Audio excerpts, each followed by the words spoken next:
Are promising to be a little radiating this early morning. This is Good Morning Uganda, and of course we come to you every single day, Monday to Friday, and always we are here to inspire you. Those songs were really inspirational, and it is the 8th of January 2026. As always, we are here to inspire you, and let's not count the days, but rather let's focus on making the days count, so that we can foster a positive mind in whatever you do or in whatever you plan to be doing. But you should be reminded that a positive attitude determines how far you're willing to stay, how far you are going to go, and how far you will stay positive to conquer this very Thursday. And do not forget that it is only 7 days to the general elections. Please go verify where you're supposed to vote from, get your voter slip, so that you do not get surprises or don't get inconvenienced on that very day, the 15th of January. That is next week on Thursday. And of course, I'm with my usual suspect, and this is Robert Chirabo Nyonyintono. Good morning, Robert. A lovely morning to you, Mulunji. How are you? I'm very fine. How was your night? My night was fine. I'm very excited to see what the day has for us. Okay. Yesterday, we were waiting for the outcomes of court. Yeah. Nakawa West Division. Exactly. It was a case where one of the aspirants or the candidates there petitioned that his colleagues could have filled in a constituency that does not exist. That is Ivan Boy. Yes. Now at the end of the day, we were told you wait for the message that will come through the ECMI system of the court, and we don't know when, but of course one thing to notice is that courts don't work on the weekend. Yeah. And if today is Thursday and we don't get that, we don't get it tomorrow, then Thursday next week is voting. Yeah. It becomes complicated in case it doesn't favor the other contestants and favors only one candidate. But also, away from that, well, so much had been said about the Electoral Commission not issuing the voter register to political parties that have candidates in the presidential race. Now, yesterday, the Electoral Commission issued. It is a 1 million page document. 1 million? And these political parties, all the presidential candidates, but now all are for political parties, have to look through. And if there are collections they feel they have to make, we don't have enough time for the Electoral Commission to do that. But at least, finally, because the law stipulates that within 14 days to polling, these candidates must have received this. But I remember on the nomination day for presidential candidates, the EC provided the soft copies for the voters' registers to the presidential candidates. But the law talks of hard copy as well. So the hard copy where they can look through, not that one where you need to have a computer or something and do it. And of course, given the fact that there are some political parties that have candidates in other positions but without presidential candidates. So it is very tricky, yeah. But we hope all goes smooth. And also, I keep on urging Ugandans, please and please. I was on social media and I saw an attack. You know social media, also TikTok, on some of YouTubers, call them prominent TikTokers that attended Jazz. Was it Jazz? Jazz with Jaja. Jazz with Jaja. Now, I want to say we should learn to be tolerant. Joan, I may not support your candidate, and I can't force you to support my candidate. You know? I'll either preach to you the goodness in my candidate. If you choose to support the person you support, then we should be tolerant. We should let things be. Otherwise, people may not see the difference with those that we condemn. They're not doing things right. Because if you can't tolerate someone going and, sitting in such, then you begin, we are going to report this to this and that. I feel certain things to be the case. I concur with you, Robert, and there is something I've seen currently. Random messages coming to our phones, please help me vote for this person. And I'm like, is it really necessary? Does it make sense? No, because you don't know if I belong to that political party. That is okay. I have no problem with that. Really? I have no problem, because if someone is persuading you to see the good in a certain candidate or in a certain party, that is okay. By the way, Joan, let me tell you. Me, I don't belong to any political party. Yeah. And why don't I belong to any political party? Because there is something I long to see that has failed. You see, I want a country or a world where if I'm from NRM, I can go to a NUP rally. True. And listen. If I'm from NUP, I can go to an NRM rally and listen. Without being chased away. Without being chased. And because how then will I make, if I'm an independent person, I can go to all rallies. But if you're seen on this rally today, tomorrow on the other rally, you're castigated. Maybe this person wants to find out who is the best candidate. I want to know what Chagulanyi is saying. I want to know what His Excellency Kaguta Museveni is saying. I want to know what Anda Mafabi, so that I am informed and make the best decision. True. But what happens is, there is a way we feel if you're here, you shouldn't, you're limited. You shouldn't associate I know. with so, you shouldn't go to So's rally, you should, I think that is a myopic way of thinking. You know, even just attending a wedding of so and so, if someone invites you and is going to communicate something and you have a channel that people watch, what is wrong if someone goes and delivers that message? As you converted? Yeah. It's not. And of course, yes, away from the politics, the Minister of Works and Transport, General Edward Wamala Katumba, yesterday inspected the ongoing works and we wanted to find out, also tell the public about the delayed construction. And of course, the development was the government will now spend more than 400 billion on land acquisition and compensation to pave the way for the construction of the Chisubi Nakauka Natete Road. Now, this was said by the minister. And of course, you know, he said during the inspection that the delay partially was caused by they could not disclose the money until the evaluation had been finished as to how much was needed to, that these people are compensated. And also this meant that the project would be sold for some time. Now that the government is done with evaluation, we are looking forward to over 400 billion being invested into these roadworks so that there is better services. Let me ask, you know, the 400 to compensate or also to work on the road? Compensation. 400 billion? Yes, of course, because this is the reason as why. That is, anyway, I think, but these are the problems that some developing countries face. Now, if you're going to spend 400 billion to compensate, 400 billion, if an engineer can, we have our number, WhatsApp number, if you can tell us how many kilometers of road can 400 billion do? But Robert, of course, you cannot go on with the roadworks before the owners of the lands give you consent or you're compensated. And with our compensation, once upon a time, I hosted Dr. Chris Variomusi on Star FM at 9 a.m. and we were discussing something he was moving with. I've taken long to see you, doctor. But there's something that government was coming up with, which is called compulsory land acquisition. It died a death I don't know. Now, Honorable Dr. Chris Variomusi, I remember it was a morning show, it was at 5 a.m. in the morning. By then, he was moving with something in the offing that is going to push for Ugandans, if government wants your land, and the government values and says this is the cost, and for you, you believe that is too little for you, they will deposit the money on a certain account. The works will go in progress. If you feel the money is so little, go to court. But what is happening, Joan?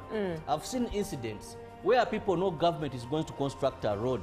They come, they buy that area cheaply. They hike, and compensations for these projects become so very high. 400 billion. That's completely true, Robert, and it's a serious concern for Uganda. It always gives us a setback in road construction the actual beneficiaries do not get that amount of money. But you know, there is an example of the road that is Kaukubu-Bweringa Road. Initially, the estimated cost was supposed to be 38 billion. for the entire construction. But then because of the land compensation, an additional 25 billion was supposed to be given to these people. So at times you find that compensation is actually even more expensive than the road construction itself. And of course, yes, we are always bringing you the developments here in Uganda on Good Morning Uganda. So let Robert take us through of what is happening on the local scene. What better way to start than campaigns?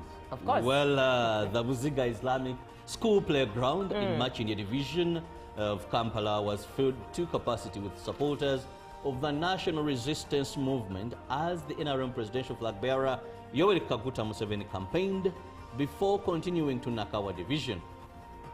The National Resistance Movement presidential candidate Yoweri Kaguta Museveni said that anyone who advocates for violence in Uganda should be considered an enemy of the people.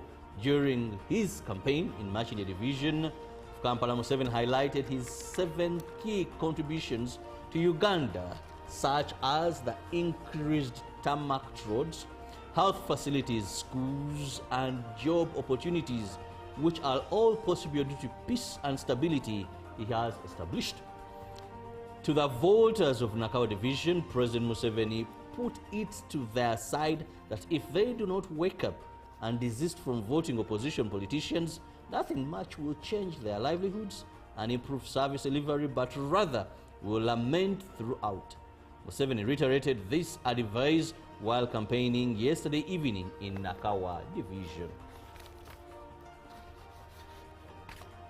The Forum for Democratic Change FDC presidential candidate Nathan Nanda Mafabi pledged to revive industrialization in Jinja, a city once known as Uganda's industrial hub.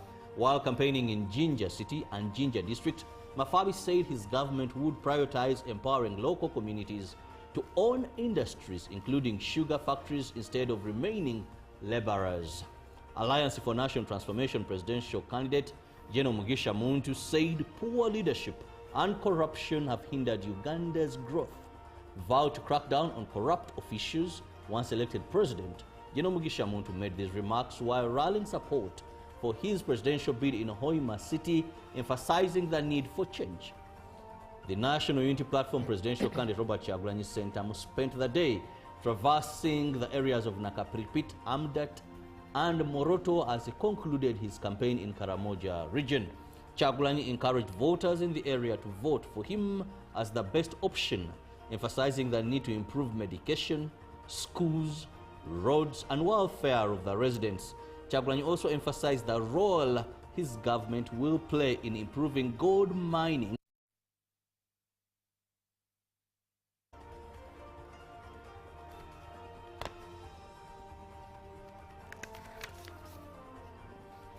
The Electoral Commission commenced the issuance of the updated physical voters register to all presidential candidates as mandated by law within 14 days before polling.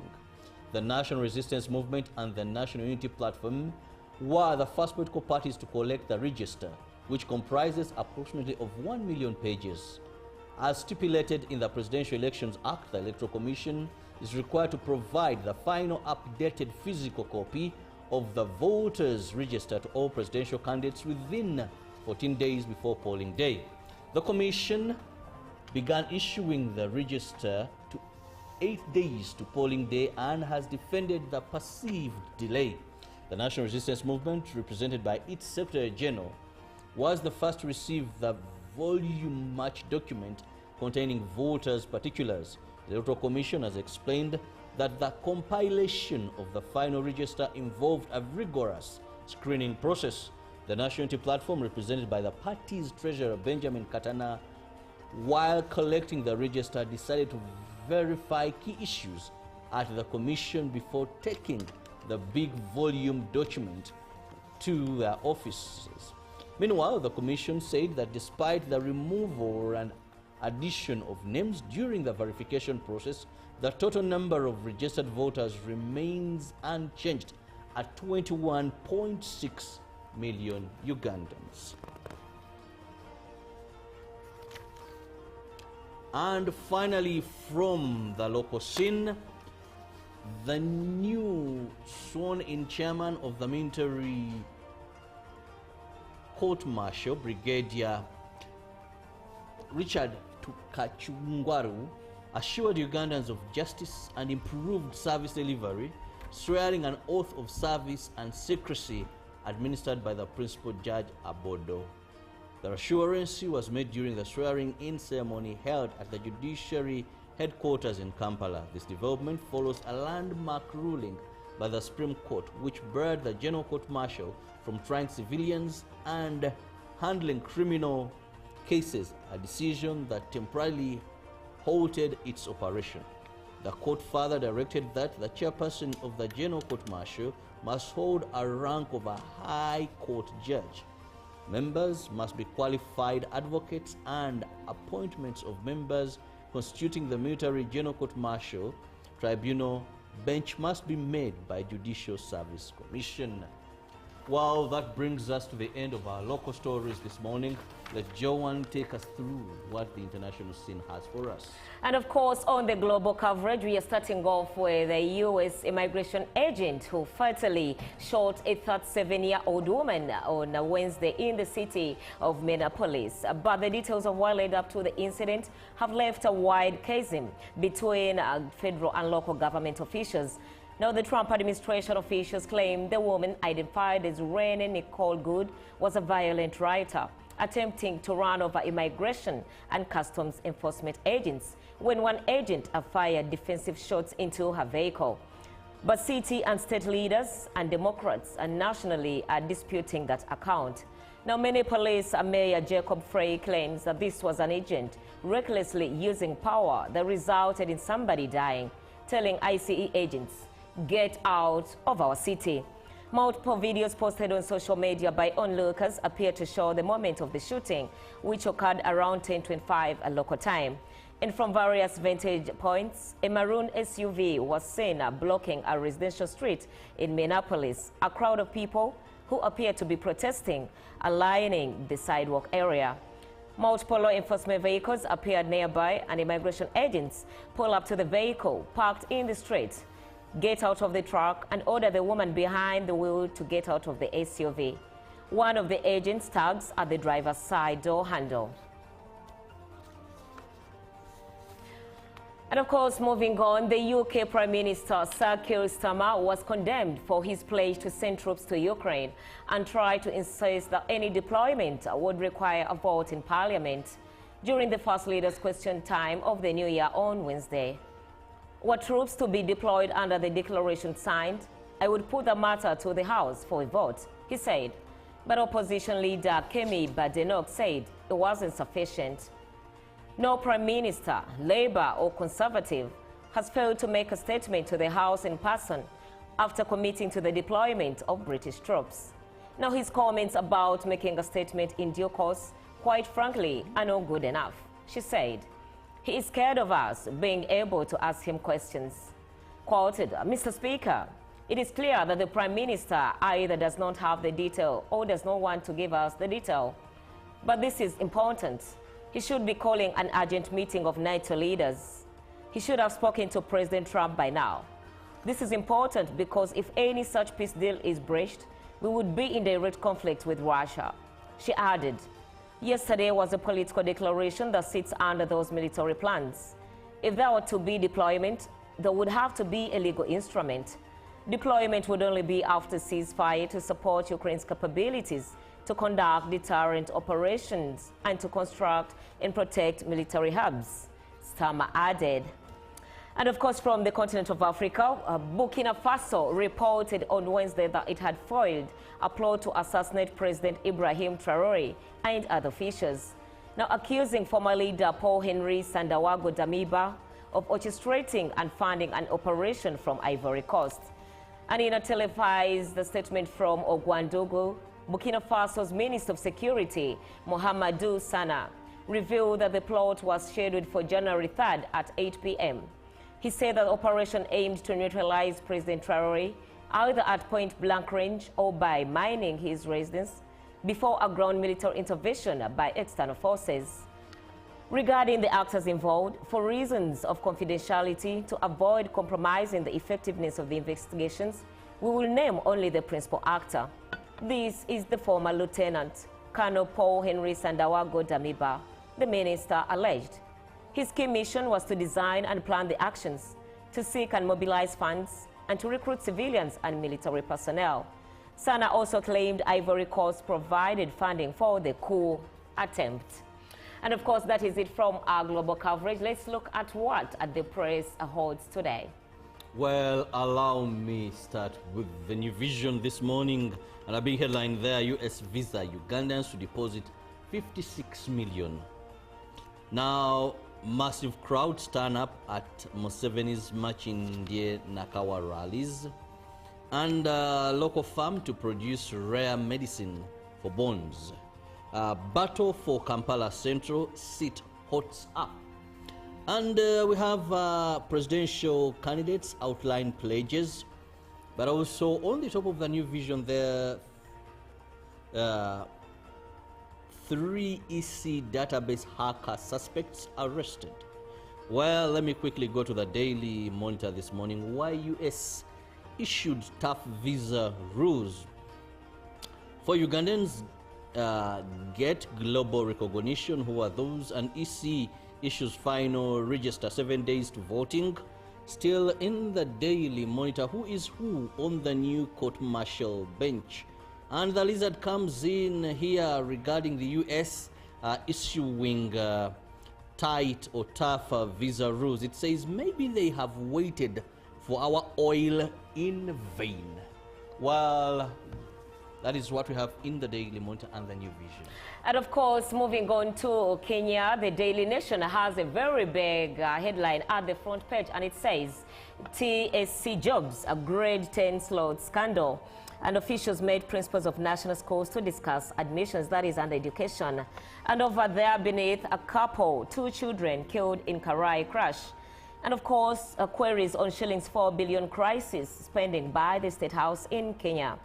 And Ida's plea on Raila birthday party that never was. That is in the Daily Nation.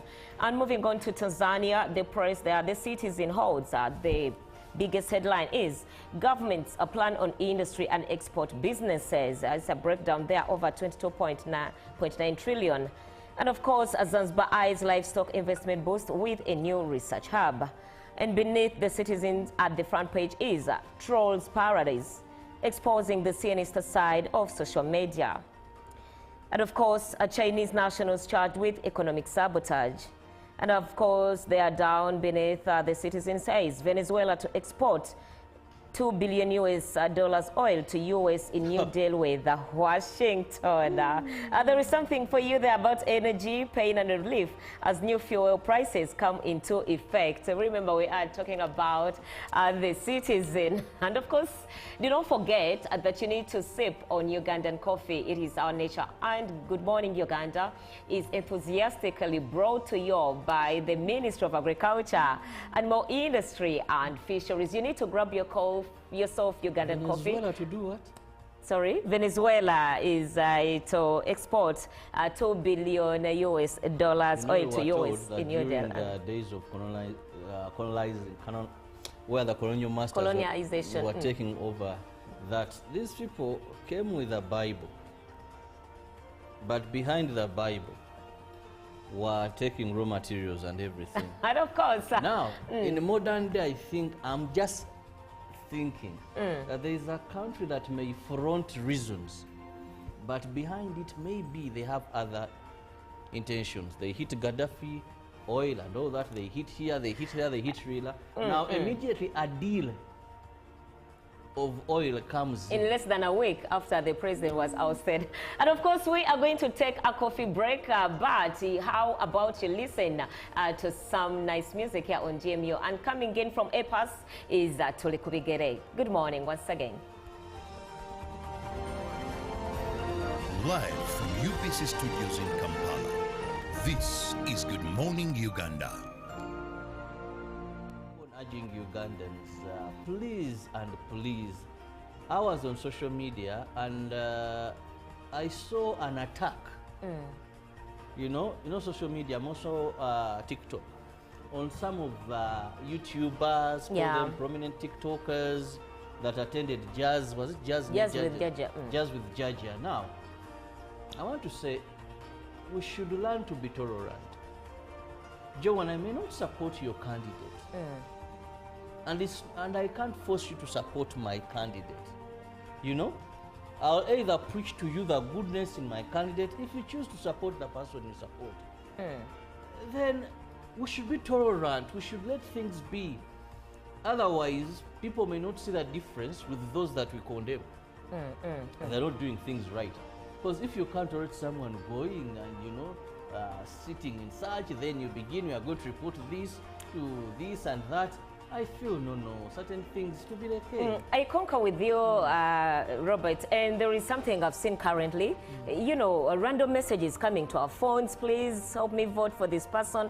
And I'm like, is it really necessary? Does it make sense? No, because you don't know if I belong to that political party. No, that is okay. I have no problem with that. Really? I have no problem because if someone is persuading you to see the good in a certain candidate or in a certain party, that is okay. By the way, Joan, let me tell you. Me, I don't belong to any political party. Yeah. And why don't I belong to any political party? Because there is something I long to see that has failed. You see, I want a country or a world where if I'm from NRM, I can go to a NUP rally. True. And listen. If I'm from NUP, I can go to an NRM rally and listen. Without being chased away. Without being chased. Because how then will I make, if I'm an independent person, I can go to all rallies. But if you're seen on this rally today, tomorrow on the other rally, you're castigated. Maybe this person wants to find out who is the best candidate. I want to know what Chagulanyi is saying. I want to know what His Excellency Kaguta Museveni is saying. I want to know what Anda Mafabi, so that I am informed and make the best decision. True. But what happens is, there is a way we feel if you're here, you shouldn't associate with so, you shouldn't go to So's rally, you should. I think that is a myopic way of thinking. Even just attending a wedding of so and so, if someone invites you and is going to communicate something and you have a channel that people watch, what is wrong if someone goes and delivers that message? As he converted? Yeah. He's not.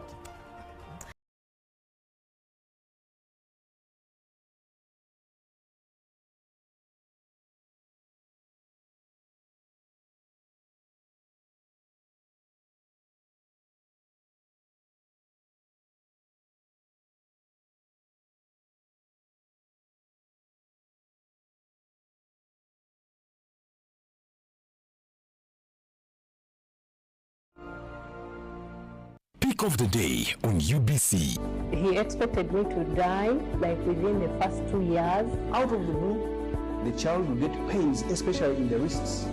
And this happens commonly when children are starting to walk.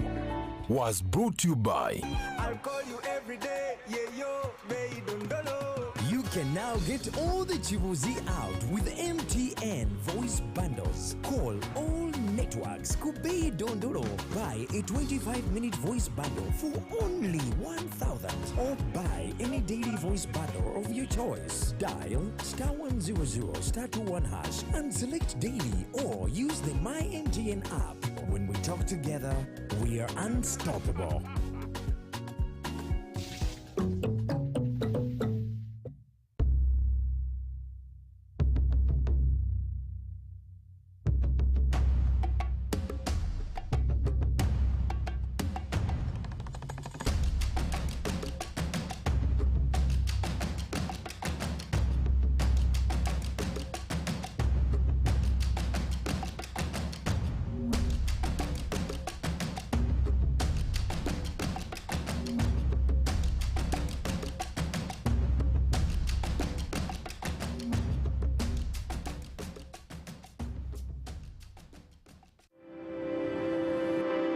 Electing your leaders at various elective positions is your fundamental human right. Here's how to cast your vote safely and correctly. Step 1. Go to the polling station where you're registered. Step 2. Present your national ID or voter location slip for officials to confirm your name on the register. Step 3. Your identity is verified using the Biometric Voter Verification Kit, fingerprint or face scan. Biometric verification is mandatory to ensure only eligible voters vote. Step 4.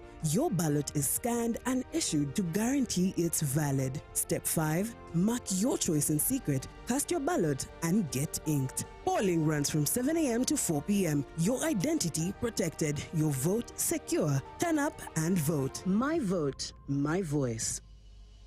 Exercise can't be sustained. Eating can't be stopped. It's even harder to lose weight. Come and give it a try. Ginshikang L-carnitine chromium capsules, plant extract, scientific ratio, take 3 capsules each time. The active ingredient accelerates fat burning,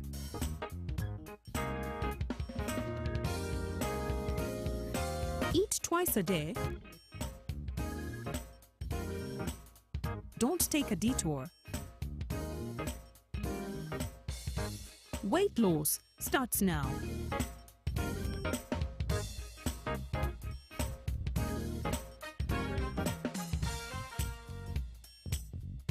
Ginshikang L-carnitine with chromium capsules helps you stay in shape. Please follow medical advice when taking this product. For more information, visit our website www.hgo.com or call 0800 335555. Live from UBC Studios in Kampala. Exercise can't be sustained. Eating can't be stopped. It's even harder to lose weight. Come and give it a try.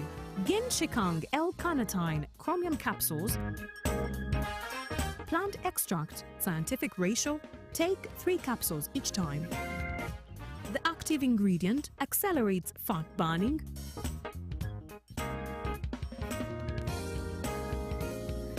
eat twice a day, don't take a detour. Weight loss starts now.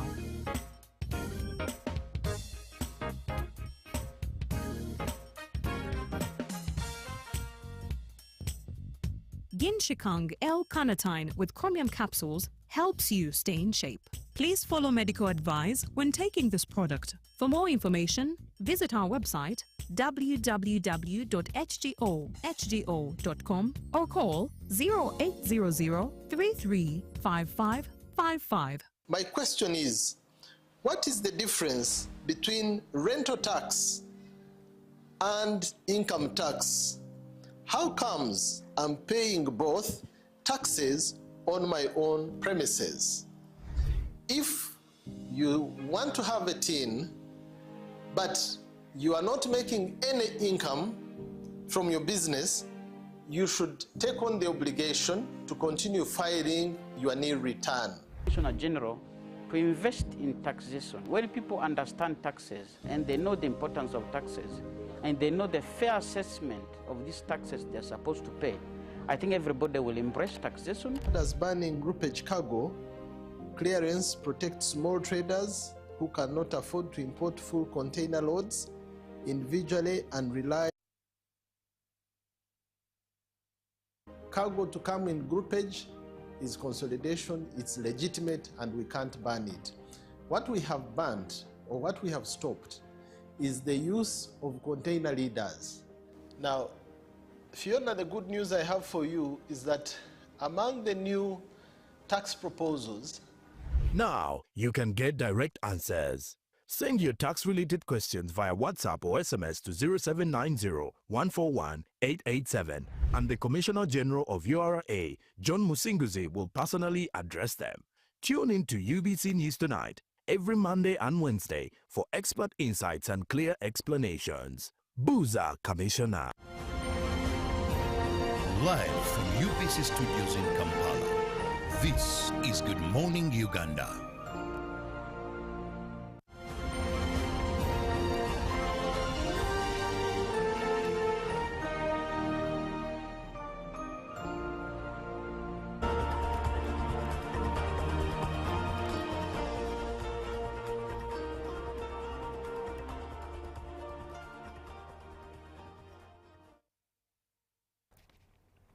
Good morning, Uganda. It's a Thursday now. It's very interesting that this week has got to this day. I tell the days every day. I talk about the dates every day. And for some reason, today just didn't seem to have happened. I thought, how is it a Thursday? Why is it so fast? But good morning. It's so good to be here with the rest of the team and to serve Uganda as always, inspire Uganda. It's time for The Real. And we are looking into a story that Joanne did talk about at the start of the show, and that is the issue of government having to spend 400 billion on land compensations for Chisubi, Nakauka, na Tete roads. But in particular, we are looking at the issue of delayed road constructions in Uganda. Be part of the conversation, 0709602592. My name is Julie F. Nantaba, and as always, with Robert Chirabo Nyonyitono and Joanne Murunji. Now, the government will spend more than 400 billion Uganda shillings on land acquisition and compensation to pave the way for the construction of the Chisubi Nakauka na Tete road that, as reported by the Minister of Works and Transport, General Edward Katumba Wamala. Speaking during an inspection of ongoing roadworks, Katumba said delays in land acquisition and compensation remain the biggest obstacles, showing progress on several key infrastructure projects in central Uganda. Now, with that being said, let's look at everything in line with delayed road constructions. What are the causes? What are the effects? What solutions can there be? What does the law say? Join us as we chew on this matter within our 2 cents and your 2 cents as we chew on it and definitely learn and relearn. Robert, good morning. Good morning. I love the red. Is it red? Yes, it is red. At least this time I'm perfect. Not this pinch pink and forest and whatever.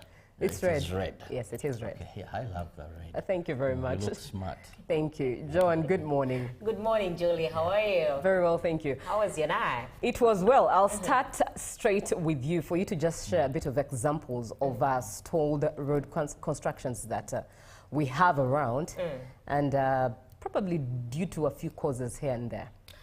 Of course, Uganda as a country, we have so many roads that have delayed. Others have been completed, others have not. And we have regional and local roads, and of course, major roads. For example, some of the delayed projects for the major projects, we have Kampala-Jinja Expressway.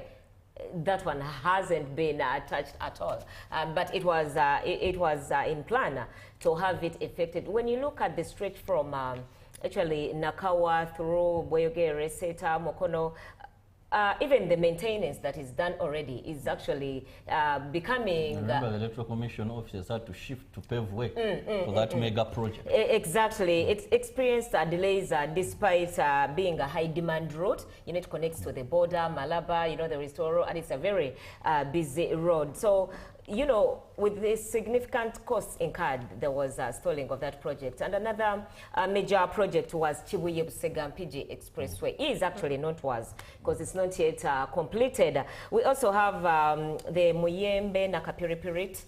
That is the expressway. Also, it is anticipated to be an expressway, just like you see the Busega Entebbe Expressway. That one hasn't been touched, and of course it also adds to the other major projects. And when we go to the western Uganda, we have is it Rukonjori and Kihihi. That one in Kihihi, in Shasha and Kanong Road. That one also, there are some bit of delays. It was unfinished because of it was stuff to do with contractors. And of course, so many, like I mentioned, when I look at the regional roads, of course, we have the Kira, Kasanga, Timatuga, and Chisubi, Nakauka na Tete roads. And this is what the Minister of Transport, General Katumba Wamala, was talking about, that there are delays. Of course, government wants to work on these roads. The ministry wants to have these roads constructed and well maintained. But then it is delayed due to some factors that we shall see just as we head on forth. We also have the Nakauka, Kasanje, PG, Nakauka, Maugulu, Nanziga, that is through Maya, to Kasanje and Buwaya. When you look, you remember, was it on 30th? I think, after the Christmas holidays, that traffic that took over 28 hours. Right, right. I personally, I happened to be in that traffic. I reached in PG at around 6 p.m. I got to areas of Bodo at 4 a.m. in the morning. Wow. So from PG to Bodo, because from Kampala to, from Chibuye to Entebbe is 33 kilometers. From PG to Kampala is 30 kilometers. So I traveled a distance of 30 kilometers from PG to actually Bodo, something like maybe 26 kilometers for over, I think, 10 hours. Someone who went to Kigali or Kenya even reached before. Wow, and we bless God that I think that season we were off for a holiday. Yeah. Imagine. You might as well have made a U-turn to come back to work. Exactly. But the minister explained that the rising compensation costs are putting additional pressure on the overall infrastructure budget. For example, Kawuku-Bwerenga Road initially estimated to cost 38 billion for construction works, and it has already registered an additional 25 billion in just land compensation alone. Robert, that brings me to ask you, what are the causes of road construction delays in general? Well, there are quite a number. Right. But I'll mention the outstanding one being the compensation itself. Right. Okay. That is a very big challenge because here in this country, we don't have a law that clearly gives government authority over land when they are running a government program or a government project. It is very clear they have to compensate owners of that land before a project kicks off. Now, also we don't have a law where a government dictates cost to be compensated. That's why we've seen some roads, even the road design, being changed. In Western Uganda, there was a tycoon, he deals in tea. Now, there's some road project that this tycoon knew that government was going to pass a road through that area. So he went and bought locals relatively cheaply. Right. He bought off the locals, and for them they were excited. So and so he's buying land, He was tipped off, he knew what is going to happen. He knew what is going to happen. Now, the person, if he had spent so much, he had not even spent $1 billion in buying the land. But when government came in, he wanted $3 billion.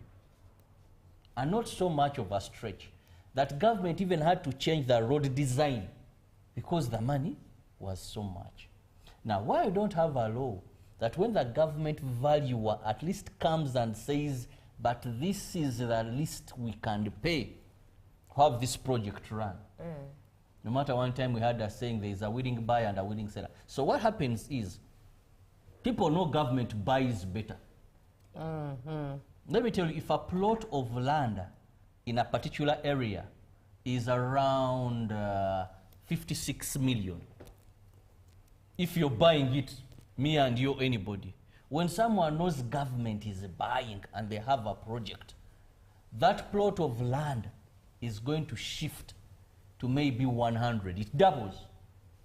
Government here, guys, they are going to do this express highway. They, you know, so the cost is hiked. And also, leave alone the cost being hiked, but even the delays in ensuring that the right people are the ones that will receive this money. That verification exercise takes a lot of time to find out that if Joan is the rightful owner, it is Joan who has gotten the money. Now, where you have the costs are high, that means if government is going to construct a road, because the costs are high, they may have to spend a lot of money. But also, the process of verification takes a long time. Now, there are the delays in road construction because we had roads that have stalled. And remember, there was a time when all these contractors, some contractors had packed. I think it is Mubende, is it called Mitiana Mubende? That Mubende Road. There is a time that it had stalled construction because the contractors, there was no money.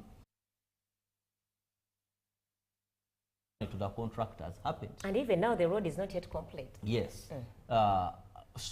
And also the other cause of delays are sometimes the contractors. I remember our Right Honorable Robin Nabanja had to visit the Busabala Road. Yeah. There were some delays. The contractor was just like, there was some gerrymandering. And I remember her saying, if you're not able to deliver, pack and go. Right. Let's get people. So contractors, sometimes we get contractors that don't have that capacity. But there's a way they go through the bidding process. Okay. And only to find out that later on, they don't have the capacity and government has to get another contractor. Or they have subcontracted somebody else. So there's that confusion. Which is also a process to get another contractor. Which is also a process of getting then also there are legal implications as well. So these challenges. And lastly, also politics. Yes, I've seen where government has a project, has a road, and someone comes and tells them, don't give there your land. So should we say political propaganda? Political propaganda. Don't give there your land. These people want to steal your land. Or I come from an area where we wanted a road. And some people came and talked to us and told us, please, for this road, we don't have enough money. But you can give some piece of your land, a few feet, and we have the road. I want to tell you, almost the entire community agreed. If you know Entebbe Road, there's a place there's a road that goes to Nagalab. It's called, there's even a place, Nebalamye Mayanja. It's Katale, through Katale, Sebukubudo. Saura Budo. Now, that road, the people gave their land freely.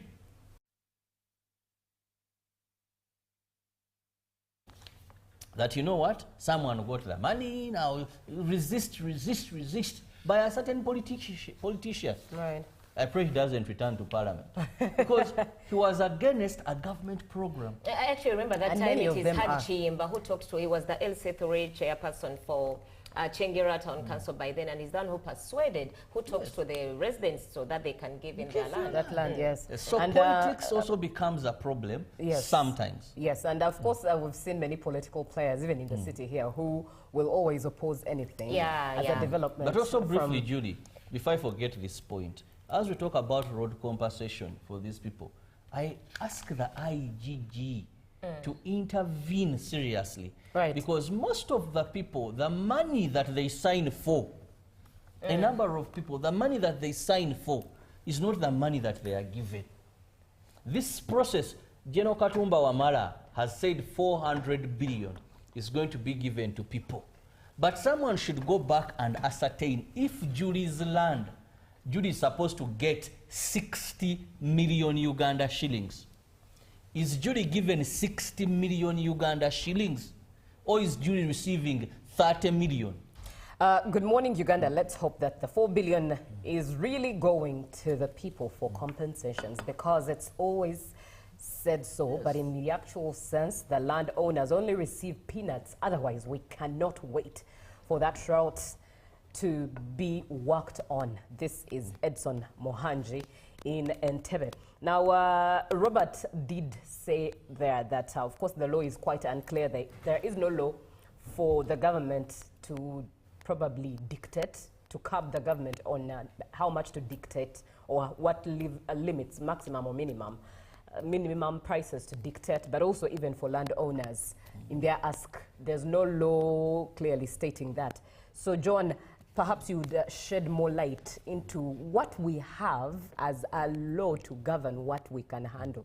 Of course, as Robert submitted earlier on, that you were speaking to Dr. Chris Bariomonse. He was moving with something, I don't know where he dropped it. I spent an hour on radio with him. It was called Compulsory Land Acquisition Bill, but it died a silent death. Of course, the Ugandan law mandates a prompt, fair and adequate compensation for land in Uganda in case projects like road constructions are supposed to take place. And of course, it is a constitutional right to every Ugandan that when you look at Article 26 of the Constitution, guarantees freedom from deprivation of property without a prompt payment or consent or agreement. So even if the government really wants to work on a project, but the person does not give consent, the person is still adamant. Because, you know, with the land challenges, with compensation, you might find that also there are land wrangles, I mean family disputes. The three people in the family agree to give the government so that the government can pay, and the other two are not actually willing. So, and when you look also at the project affected person, those are the PAPs. You cannot go ahead with the project if the person feels they have not been compensated fairly. The law, the constitution does not give you that right, even if you're your government. So there has to be fair and adequate compensation for these project affected persons. And for the land acquisition, that is Land Acquisition Act, that is CAPA 26. It stipulates that it empowers the minister to compulsory acquire land for public works. And also with the chief, after the chief government valuer has assessed the land and also paid these people for compensation. So even if the minister goes ahead and approves, and even the chief valuer, if government hasn't paid these people, the road project construction cannot go on. So all the three parties, that is the chief government valuer, the owner of the project affected person, and also the government, have to be at par for a road project. By the Constitution, that is how it stipulates. And also, the Roads Act of 2019 grants authorities powers to acquire land, but requires adherence to the Constitution. The first 3 points I gave were about the Constitution. So if you are given the mandate as the Ministry of Works and Transport, yes, you have the mandate, but you are guided by the stringent guidelines of the Constitution. You cannot work. You cannot work outside the Constitution because you have the mandate. The Constitution guides the Ministry of Works and Transport. Right. So you cannot. The ministry cannot do anything if something is lacking when it comes to the Constitution regarding the Road Works Act. Right, and it also now, brings just in briefly, what Joanne said. That is why I was talking about the compulsory land acquisition. What was the content in this bill? Because at least I hosted the minister for an hour and I had done research about it. He sent me prayer. It was that if, Joanne, you have your piece of land and government wants to pass a road through that land, and government comes to you and says, Joanne, we want this land. Now, Joanne, for you, you say, I want 80 million from my land. This is what the law, if it had seen the light of day, the compulsory land acquisition, this is what it stated. That if the government chief valuer comes and says, Joanne, you want 80 million, but according to the value of the land in this area is 40 million, what government was going to do, it was going to deposit that money, I think in court or somewhere, then use your land. Yes. So in other words, this law, had it seen the day of time, yes, government would use this land. It would if you felt offended, the project would not wait. The project would continue. Now, what you would do, you would go to court to collect your money. No, you sue government, saying that if you feel you're offended, that the money I was paid was less. Now, if the ruling was in your favor, then government would again top to the amount of money you wanted. Not these things of saying, mine is 80 million. And you can't do anything. And you can't do anything. Then government has to change the design of the road. Which is even more costly. Yes. You remember, Robert, that was challenged in court. It was challenged, and because the government would partially possess the land before payment. And that is why there were legal battles. It would have deposited the money that is of the value in that area. To court. To court. And it's up to you. Do you think we can now maybe have private survey valuers? If maybe I feel I'm cheated by the chief. That's why if you went to court, the private valuers would come vis-a-vis the government valuer. Now, if they all agree that yes, there was a mistake, then government would top on the money to the value of that area. Right. Now, let's look at some of the comments, of course, as we begin to bring this conversation to a close due to time management. Good morning, Uganda. I am always Namayisi Siraje from Mbale City. And from Joy SS, I really don't understand what the cause of the delays in road construction are. What annoyed me, though, is that when the president was coming to Mbale DA grounds, the Maluku Drive was paved 1 week towards the president's rally. And even they placed a signpost that the road is under construction. But after the rally, they even removed the signage, yet the road was last made when I was in primary 5, and up to date, I'm now at university. And these are among the roads which join up to the city. And this is something common with places that the president is visiting. Those road constructions or developments that were to have taken shape and stalled, there's a quick fix in that meantime for the president to come. And when his visit is done, it's business as normal. Good morning, Uganda. Challenges. Political sabotage in government projects, corruption right away from the bidding process and work implementation. Action to take the policy of compensation should be considered by legislatures and passed. This is Ismail at Express the 14 Fort Portal. And finally, good morning, Uganda. This is Odaro Vincent from Tororo. The major causes of the delays is the compensation of landowners. Sometimes it's not easy to identify the rightful owners, which delays the process, and also some people are anti-development. They decampaign government programs, hence the delays. Thank you so much for being on the show. Our time is fast spent, but the show still goes on. Up next is JMU Tourism Express. So we have business, the agenda, and sports, so stay tuned.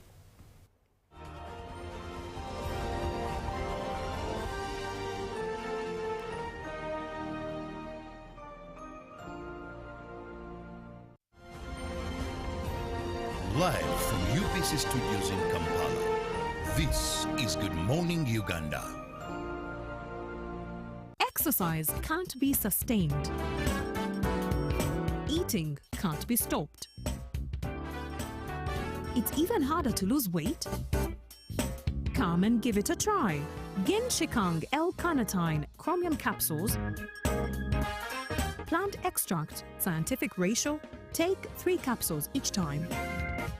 The active ingredient accelerates fat burning,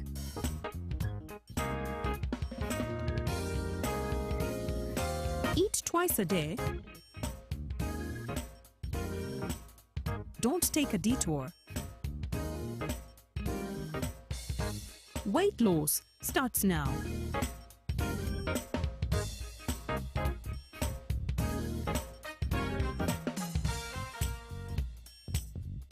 Genshikang L-carnitine with chromium capsules helps you stay in shape.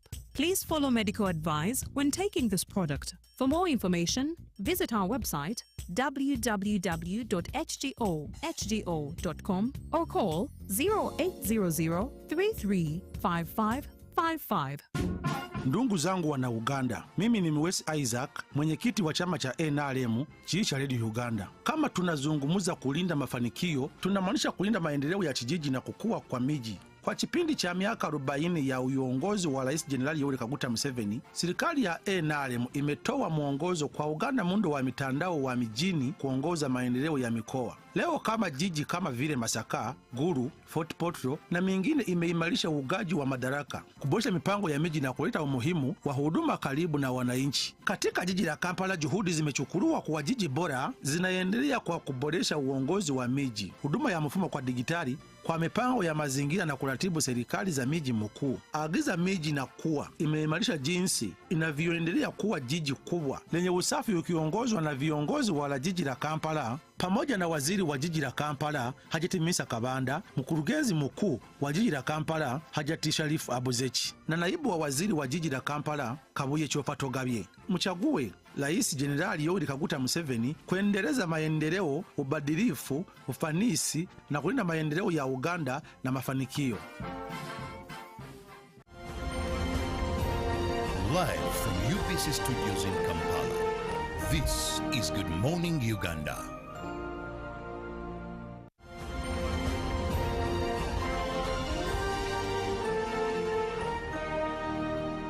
Brought to you by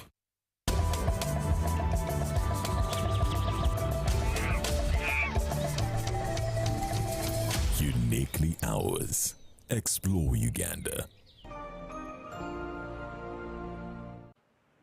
welcome you to the Kabaka's Lake. My name is Elvis Sechibule, a guide working under Buganda Heritage and Tourism Board. The place where we are currently, we are at the largest man-made lake we have in the east and the central of Africa. This lake has a very unique significance to the kingdom of Buganda and the country Uganda at large. In Buganda, whenever the kings came on the throne, the king had the main role of establishing for himself a palace. And this palace could be the capital for that very king or during his reign. The kings never liked their palaces to be far away from water bodies, especially Lake Victoria. And these water bodies would enhance trade. In case of any attack, the king would use this water body as an escape route. So Kabaka Mwanga established his palace at Mengo Hill in 1885, just up there. It's a very short distance from the lake here to the king's palace, Mwanga. That's why he established his palace. Then the official digging of this lake began in 1886. Kabaka Mwanga gave this work to a rich gentleman known as Musoke. Musoke spearheaded the initial digging of this lake. This lake was dug manually using hands.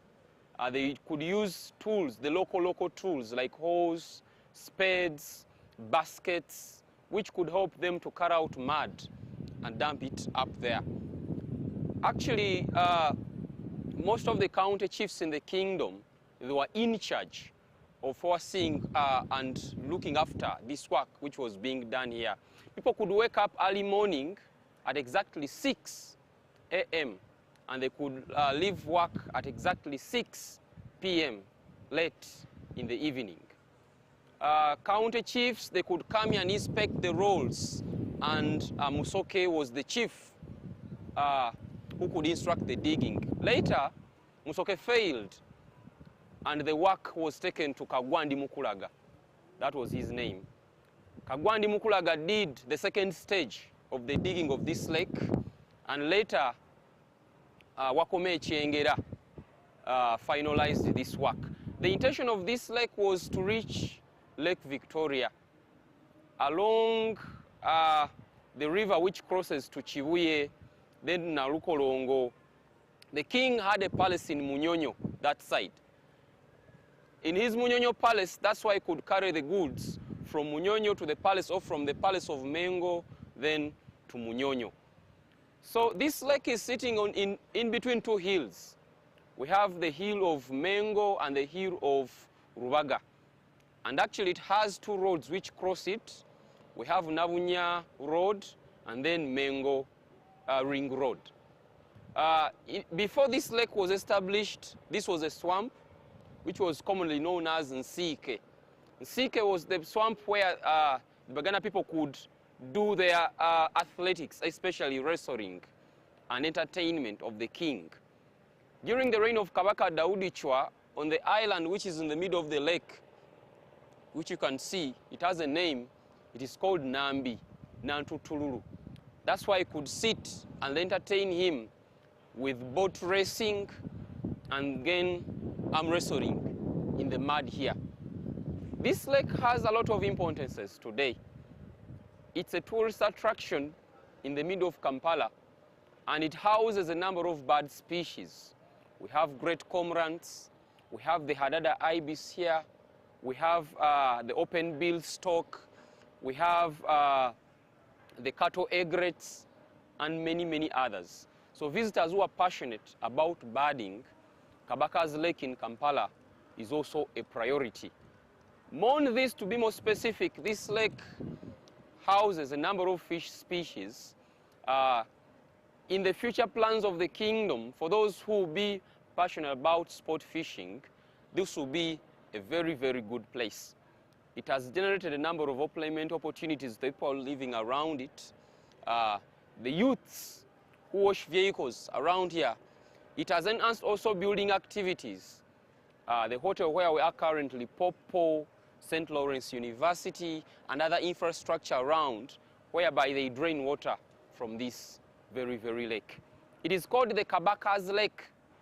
Kabaka literally means the king. That's the title given to the king of Buganda, Inyanja ya Kabaka. Today there is a plan of developing of this area, and the chairperson of this project was Freeman Chiimba. That was the role given to him. The last mapping showed that this lake is sitting on 57 acres of land, and the current depth is 5 feet deep in the ground. It's considered to be the largest man-made lake we have in the east and center of Africa, and we expect that the developments which will be done on it will generate more employment opportunities, and it will be crucial to the people who are living around it. I thank you very much. My name is Elvis Sechibule, guide with the Buganda Heritage and Tourism Board.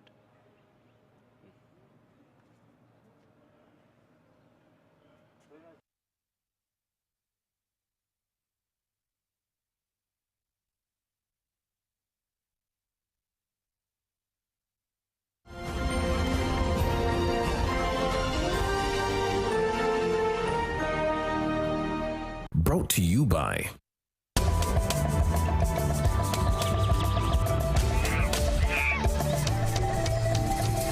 Uniquely Ours. Explore Uganda.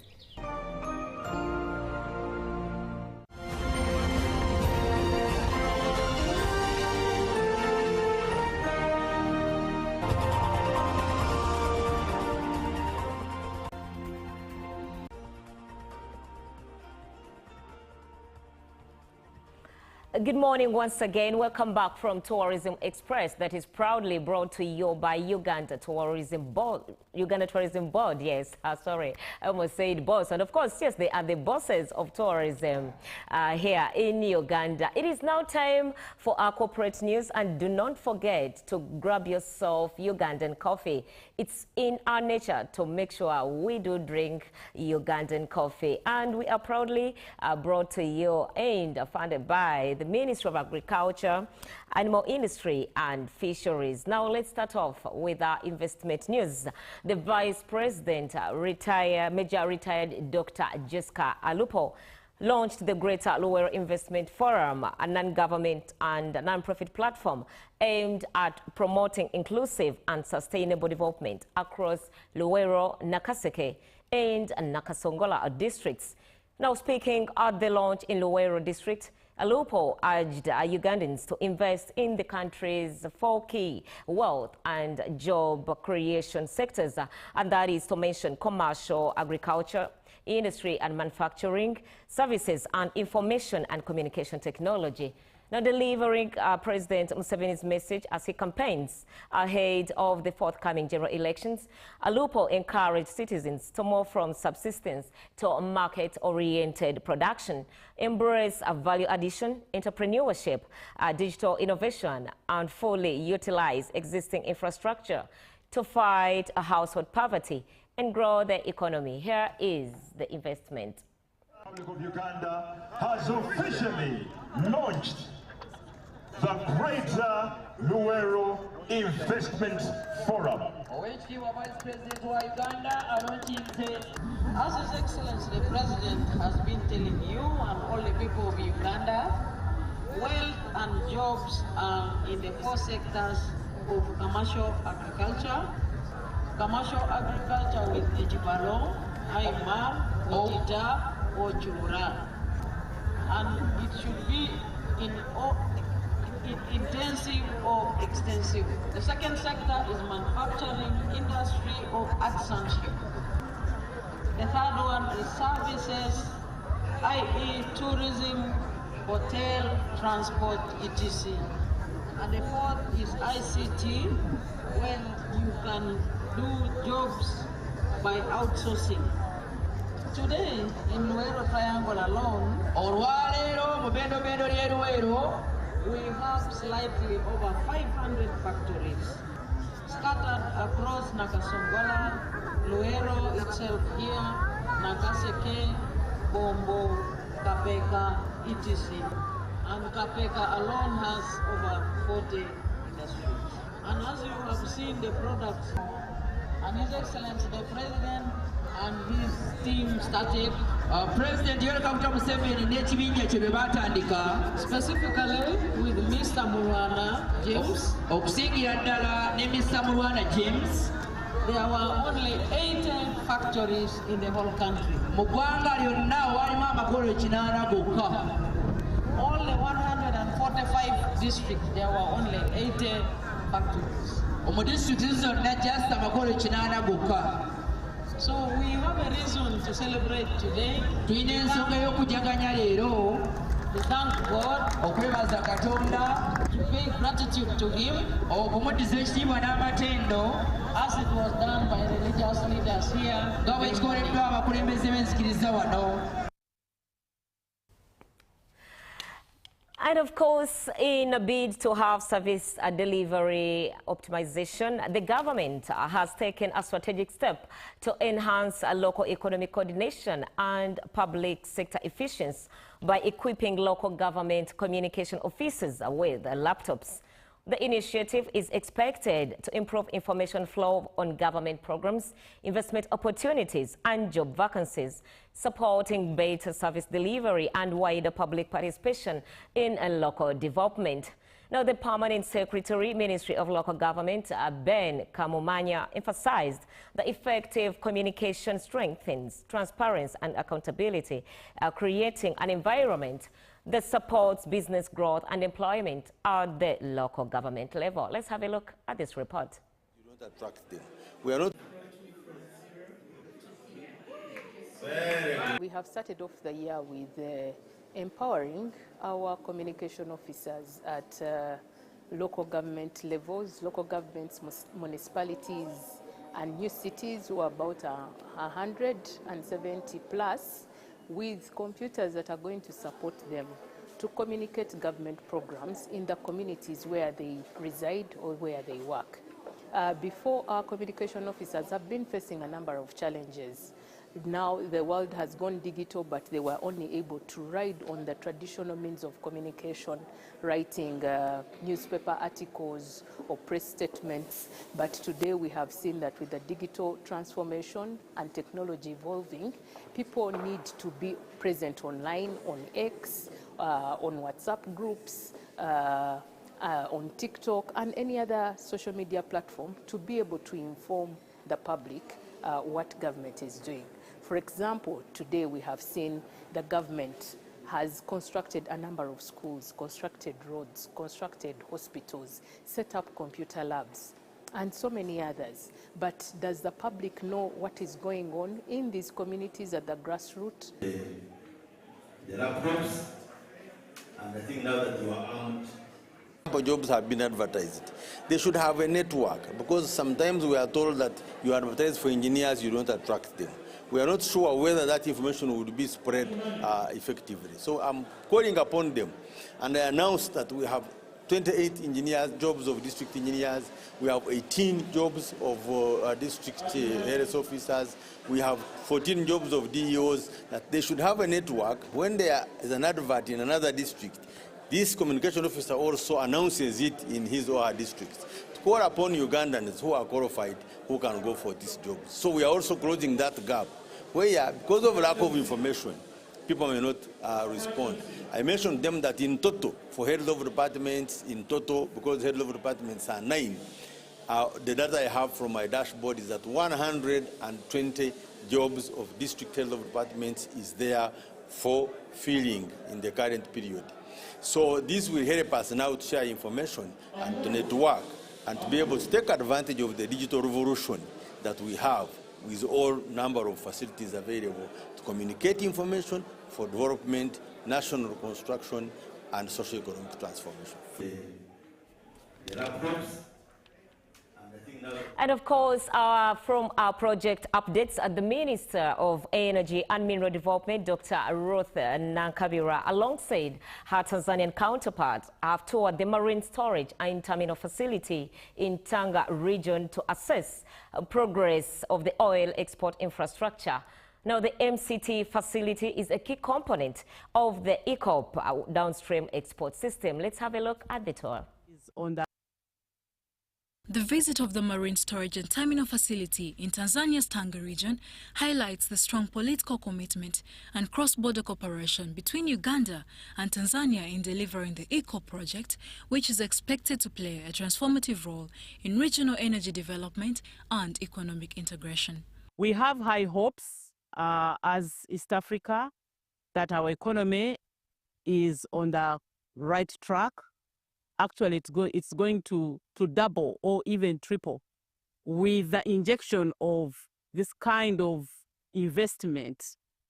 The people have been given jobs, the people have been trained, and communities have also been helped to work on their requirements. Water has been supplied. Community roads have been worked on as a gesture and also an attraction to the communities to appreciate that this is their project. This facility in Tanga is a key component of the East African crude oil pipeline downstream export system. Na mradi huu umekuwepo kwa takriban miaka 10 sasa.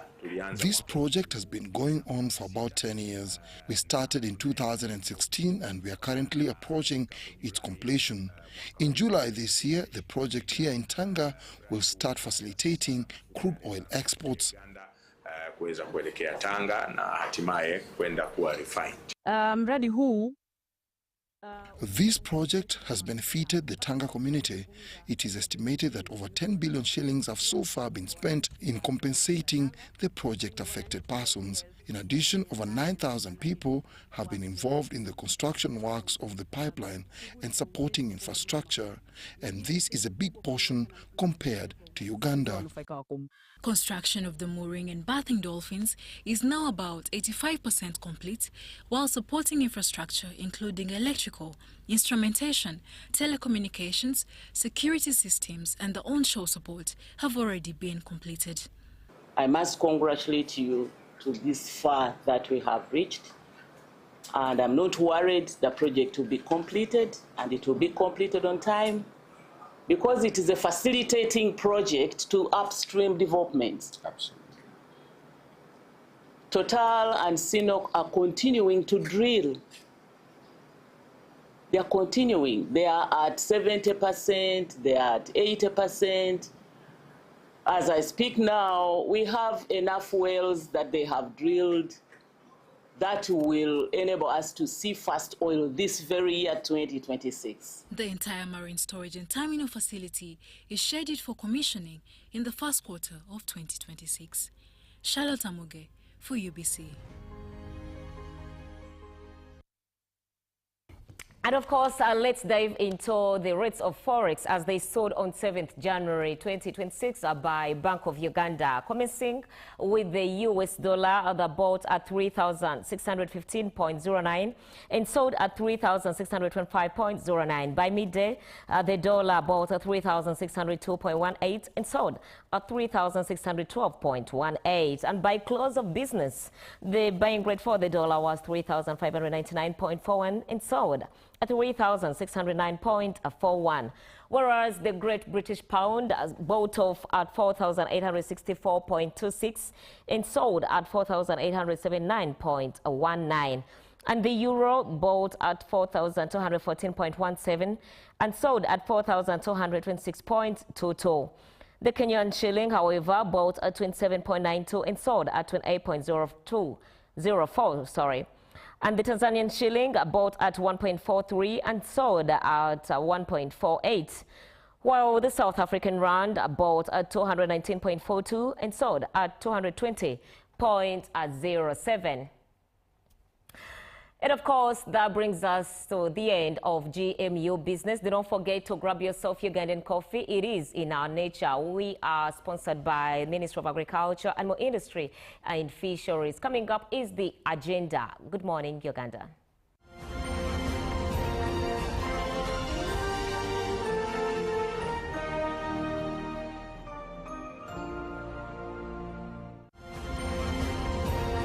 Live from UBC Studios in Kampala, This is Good Morning Uganda. Pick of the day on UBC. He expected me to die like within the first 2 years. Out of the blue, the child will get pains, especially in the wrists. And this happens commonly when children are starting to walk. Was brought to you by I'll call you every day, yeah, yo, baby, don't know. You can now get all the Chibuzi out with MTN voice bundles. Call all networks. Kubei Dondoro.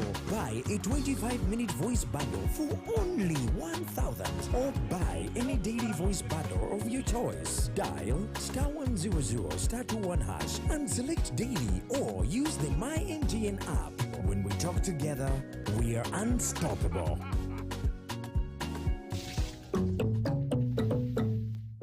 Exercise can't be sustained. Eating can't be stopped. It's even harder to lose weight. Come and give it a try. Genshikang L-carnitine chromium capsules. Plant extract, scientific ratio. Take 3 capsules each time. The active ingredient accelerates fat burning,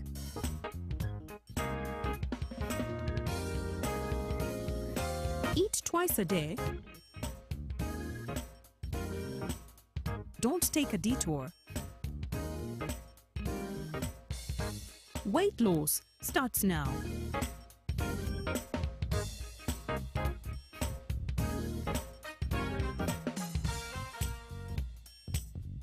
Genshikang L-carnitine with chromium capsules helps you stay in shape. Please follow medical advice when taking this product. For more information, visit our website www.hgo.com or call 0800 335555.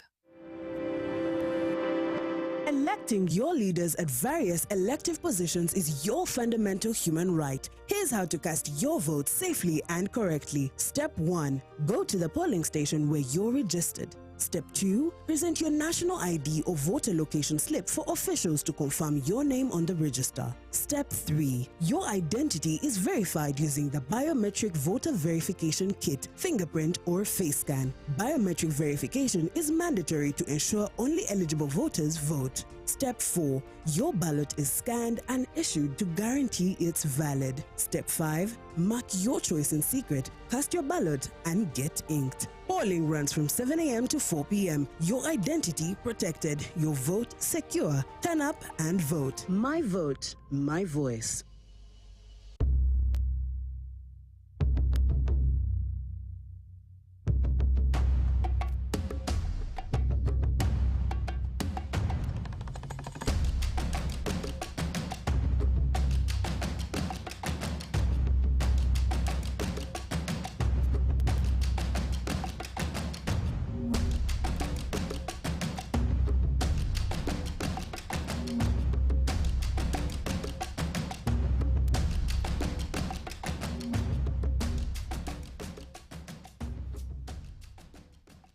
This December, all eyes in Morocco.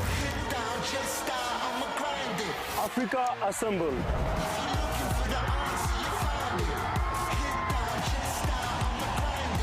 All dreams are heading one way. All passion, all fire.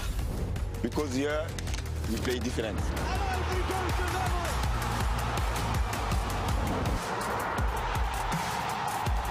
Choose your side. Show your colors. Bring your flag. And we welcome you to Morocco. You guys ready?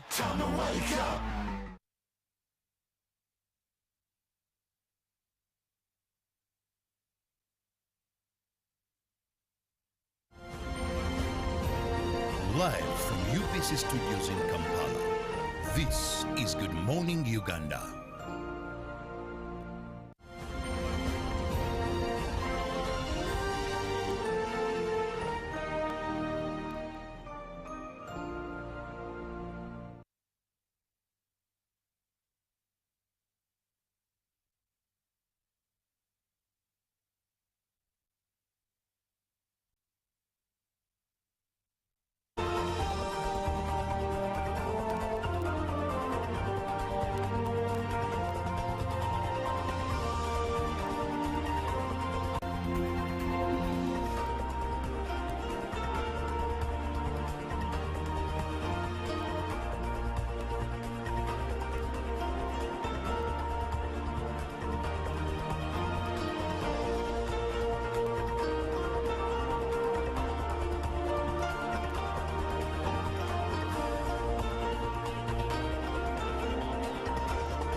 A very good morning to you. Thank you so much for watching Good Morning Uganda. This is UBC TV. We come to you live from Now Avenue, and always the goal and vision is to inspire Uganda. My name is Julie F. Nantaba.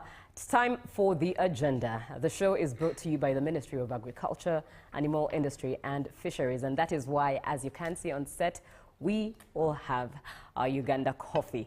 I'm not alone in studio, definitely. I am with Mr. Paul Bukenya, the Deputy Spokesperson of the Electoral Commission, and Mr. Mugweri Joffre, who is the PRO of 3N Consultants. We are talking matters, biometric voter verification kits and ballot papers. It's 8 days for us to left on 7. Because today is Thursday, next Thursday we'll be voting and casting our votes for the next president of Uganda and our members of parliament. Are you ready? Do you have your voter location slip ready? Are you looking forward? Do you plan to vote? Are you excited as a Ugandan to go exercise your right? I, for one, am excited and I'm looking forward. I'm already steady, ready, and just waiting for the day. But, of course, the sensitization goes on, and we need to make sure that as a Ugandan, you are well equipped with what you need and what you need to know and how you're supposed to handle yourself when that day comes for you to rightfully exercise your right in peace and not in pieces. Good morning, Mr. Mugweri. Good morning, Julie and dear viewers. It is always a pleasure being here discussing voter education and sensitization. Thank you always for hosting us. All right. Good morning, Mr. Bukenya. Morning, Chair Jelly, and so good to hear that you're ready to vote. I am. And I believe our viewers are also in the same mode. Yes. And good to be here too. Indeed. Happy New Year. Happy New Year to you, yes. Wow, I realized. I was with Mr. Mugweri on Monday, but I haven't been with you since the year started, so yes. Now, let's, a lot to talk about, because this week alone has had a lot of conversation regarding the Electoral Commission, and I believe our viewer would want some answers. But let's first start with the main agenda, and that is the biometric voter verification kits. Some players, stakeholders, still think that these kits are still complicated. And they believe that the Electoral Commission has not done enough civic and voter education to make sure that the voters are familiar with these kits. In your view, in your perspective, as work done thus far, what do you think of this statement? Yeah, thank you, Julie. And well, to our stakeholders out there, I did not think you need to look at it like that. First, we've used biometric voter verification before. We used this in 2016. At the polling stations, we found a voter verification kit where we had to, read and verify, authenticate your identity using your thumbprints. And it was used again in 2021. This time around, of course, it has been enhanced to perform more than just scanning your fingerprints. Right. Because if the fingerprints don't go right, if for any reason we can't get the fingerprints right, we now have the facial recognition. So the unit has capacity to scan you. You just take the face and you scan the face, so that you authenticate the identity of the person who has presented themselves at the polling station where they're registered as a voter. If they're not at that station, of course, the system will say you're not registered at this polling station. And since the kit is loaded with data for an entire district, if you're within that district, it will tell you that you belong to a polling station, ABCD, at a certain, within another parish or something like that.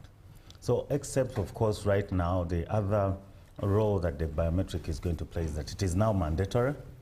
We are going to use it. It has to be used now. It's in force. Everyone must be biometrically verified. Perhaps another thing that has been enhanced is that even the ballot paper is now going to be scanned and assigned to that polling station. What we mean is that ballot papers that belong to Radio Uganda polling station are scanned into, when we open the station, we scan it and we scan the ballot, the booklet, which has all the ballot papers. And as we issue a ballot paper to you, we scan it first. So that it belongs to us. Yes. It belongs to that station. And later on during counting, we'll verify that the ballots we're counting are actually the ones that were issued, which is to avoid ballot paper stuffing. Stuffing, yes. So basically, if we looked at it like that, you as a voter, you need to present yourself. You'll be taken through all of that. What we are doing is to train our teams, which we've been doing, and we have a 3-day refresher, because we did 2 days last December.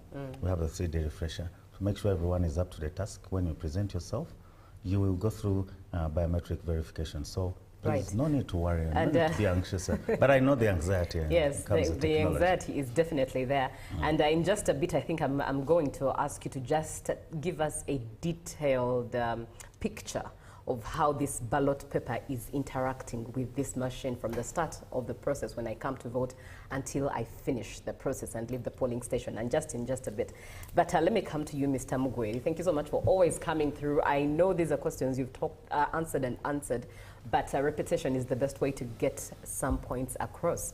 And just take us through the process of voting on that voting day, inclusive of the biometric voter verification kit. When a voter gets to the polling station, how do they start? What do they interact with? What are they supposed to do? What should they expect to experience? Thank you so much, Julie. We have kept on taking you through these processes, and we shall not get tired of that. First of all, what is very important and critical is that a voter must appear at the polling station. By now, we are assuming that majority of the voters must have actually gotten their voter location slips, which guides them on which particular polling station somebody is supposed to go. When you wake up in the morning, I want to implore you people, please go to your respective polling stations and you'll be guided on what to do. When you reach the polling station, there are polling officials. The polling officials, the polling officials will guide you through the processes. Every step, you don't need to get worried. Even, first of all, there will be that identification. Paul has been talking about the biometrics. This time, it is a must. Every voter, before you cast your vote, you will have to be identified biometrically. Now, once you reach the polling station, the arrangement will be set. You will be identified through the biometrics, whether you are the right person and you are at the right polling station. And once you have been identified, you will certainly be issued with the ballot. You go, I think on 15th everyone is aware, we shall be having the vote for 3 categories. That is the president, the directly elected member of parliament, and then the woman member of parliament. So you'll be taken through all those steps by the polling officials. There is the presiding officers, the polling agents. After being identified that you are actually in the right place, you'll be taken through those processes and you'll cast your vote and you go away. Very profound. On the screen, as you have been seeing, it's just a bit of what you should look forward to, what you're going to experience come 15th, and moving forward through the election season, the voting season. You'll get to the polling station, as you can see, queue, receive your ballot paper, pretty much a feel of what you are to expect and experience as a voter. Now that brings me to Mr. Bukenya. Take us through a detail and a picture of how this system is interacting with the ballot paper. You talked about it being verified by the kit itself. So after being verified, it's given to a voter, and they obviously cast their votes, dip it into the box. After voting, what happens? Yeah, you know, since we started using biometric voter verification in 2016, there have been progress. Right. Stakeholders have been saying the kit can do more than just, you know, taking my thumbprints. And I think this is now the upgrades that we're seeing. So the kit is going to play more role by, you know, because of the overall objective of one person, one vote, one man, one vote, one woman, one vote, which is what we want to achieve, to address the concerns we've had that people tend to come in and, you know, bring in ballot papers from, you know, places. So the kit has been upgraded. So now, at the beginning of opening the polling station, if we were to start from there, of course, by law, there must be 10 registered voters from that polling station to witness. The ballot, or rather the kit, the biometric voter kit will be assigned to that polling station. Of course, it has already been loaded with data within the entire district. For example, we're using Radio Uganda. If I can use that UBC village or C1 or polling station. The presiding officers will be assigned to that station. That means they will open them and biometrically assign to that kit. That means that kit can only work at that polling station. And those are the officials. That's the official who is supposed to operate it. Then after that, the booklets which contain the ballot papers, those booklets which are packed in the 50s, have a top code, a code on it. It will be scanned that, yes, this is the ballot paper for these polling stations. These are the ballot papers. This is the booklet for these polling stations. That means that all the ballot papers in that booklet can be tracked to that polling station. Then when you present yourself as a voter, like we've seen in that short video, of course you will be verified, like I mentioned earlier, and then you will be issued with ballot papers, 3 ballot papers, because it is a 3-in-1, where all the positions are contested. We know presidency is contested, but in some places, woman MP is not contested, or in some places, the MP is unopposed.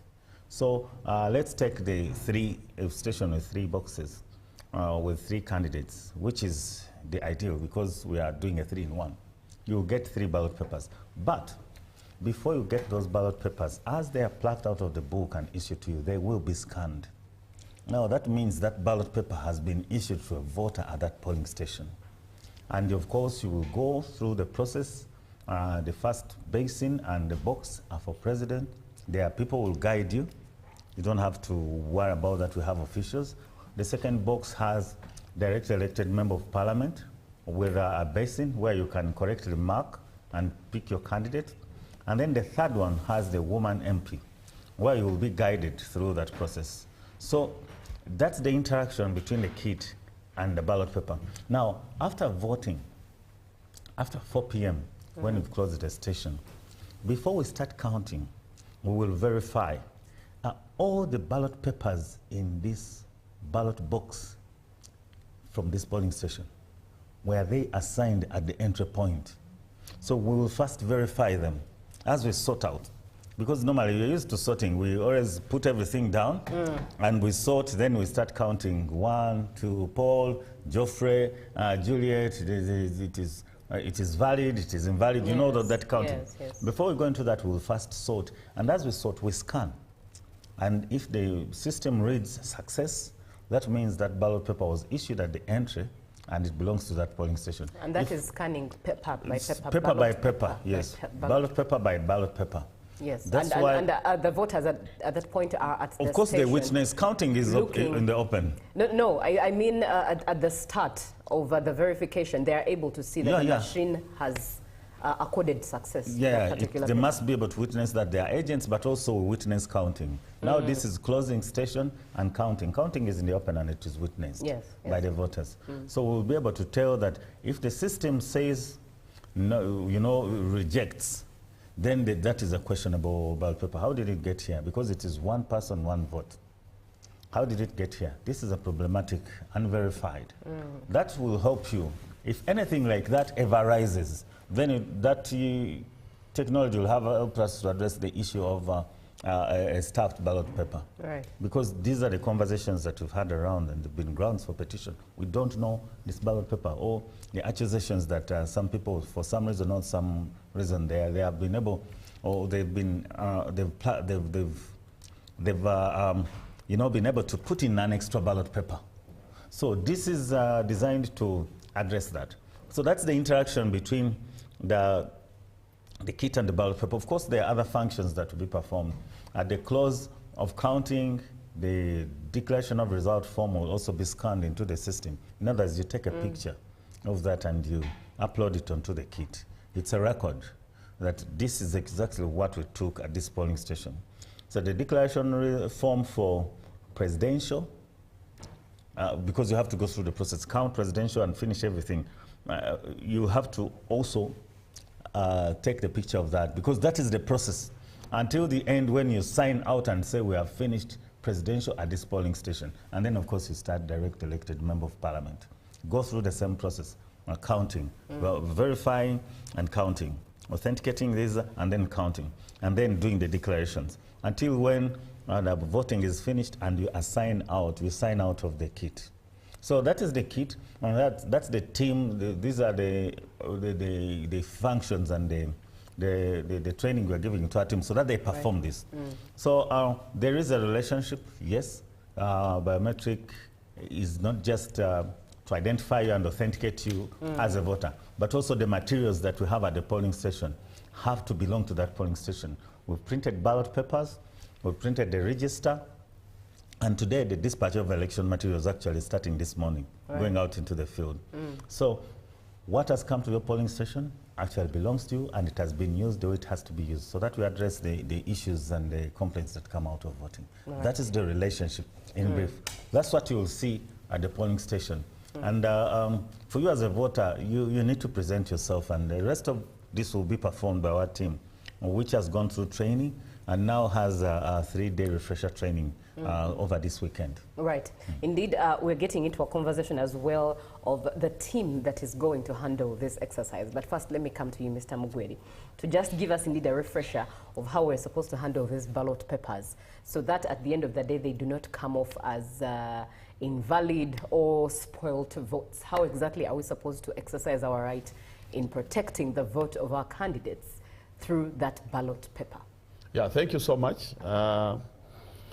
I don't know that we have a demonstration here, but I'll try to explain. Right.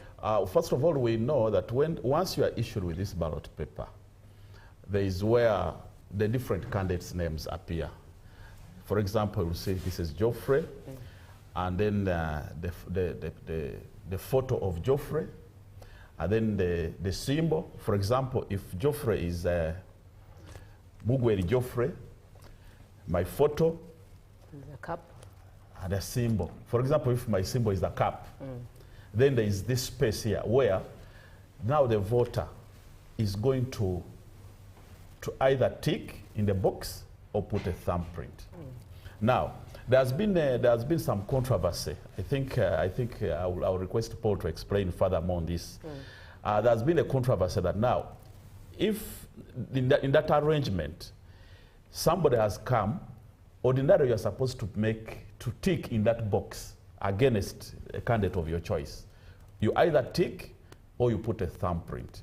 And we have emphasized, for that ballot to be valid, ensure that the tick does not go beyond that box. Now, there has been this conversation where people are not understanding, and we have tried to explain. If, for example, someone came and put a tick in my symbol, and within that box, the intention, in my opinion, would be that actually that person has come to vote for Mugweri Geoffrey, who is using a symbol of the cup. Or even your face. Or even my face. As long as that tick or that thumbprint does not go beyond the borders of the box. Yes.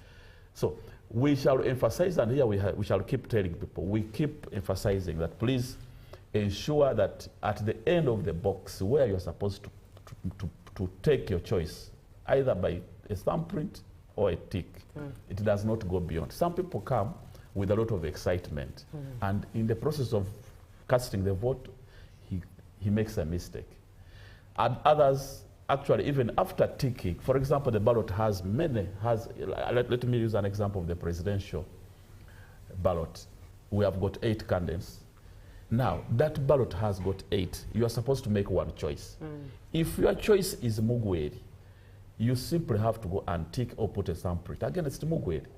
If you do not want Paul, you do not have to tick Mugweri and also go where Paul is and cross. Right. I think that you'll respond. We have seen such cases. True, and I hope the producer does put a bit of a display to make sense of what Mr. Mugweri is talking about. So basically, that is it. And Mr. Paul, please get into the detail of a highlight on what he talked about, as to there are those who want to tick in the face of their candidate, tick at the symbol of their candidate, as opposed to using the space of the box. Yeah, I think voters have a responsibility to make sure that they follow through, our processes. And they have a candidate. Someone out there has a candidate they support. Make sure all this journey you've moved with your candidate doesn't end up as invalidated because of even a simple mistake. You know, you may call it a simple mistake and it can cost so much. Because of excitement. Yeah. Of course, we've seen excitement. Please don't approach the polling station with excitement. We've seen it. We know it. And there are some people that I also need to talk to because we've seen this happening. Don't drink and come to the polling station when you're drunk and not able to correctly mark. There's a by-election, there is an election exercise that we supervised, and some young people who, you know, came in very high and they could not even hold the pen very well. Wow. That's how you cross the boundaries, you know. You wrongly marked the ballot paper. And you could see that they were not ready to do that. And that's why we do even assisted voting. You know, when there's an elderly person, a person with a disability, and the law allows that they can come with someone who can, even including a young one, a minor. A grandparent can come with a son or a grandchild or son and tell them that, I want you to mark this for me, okay?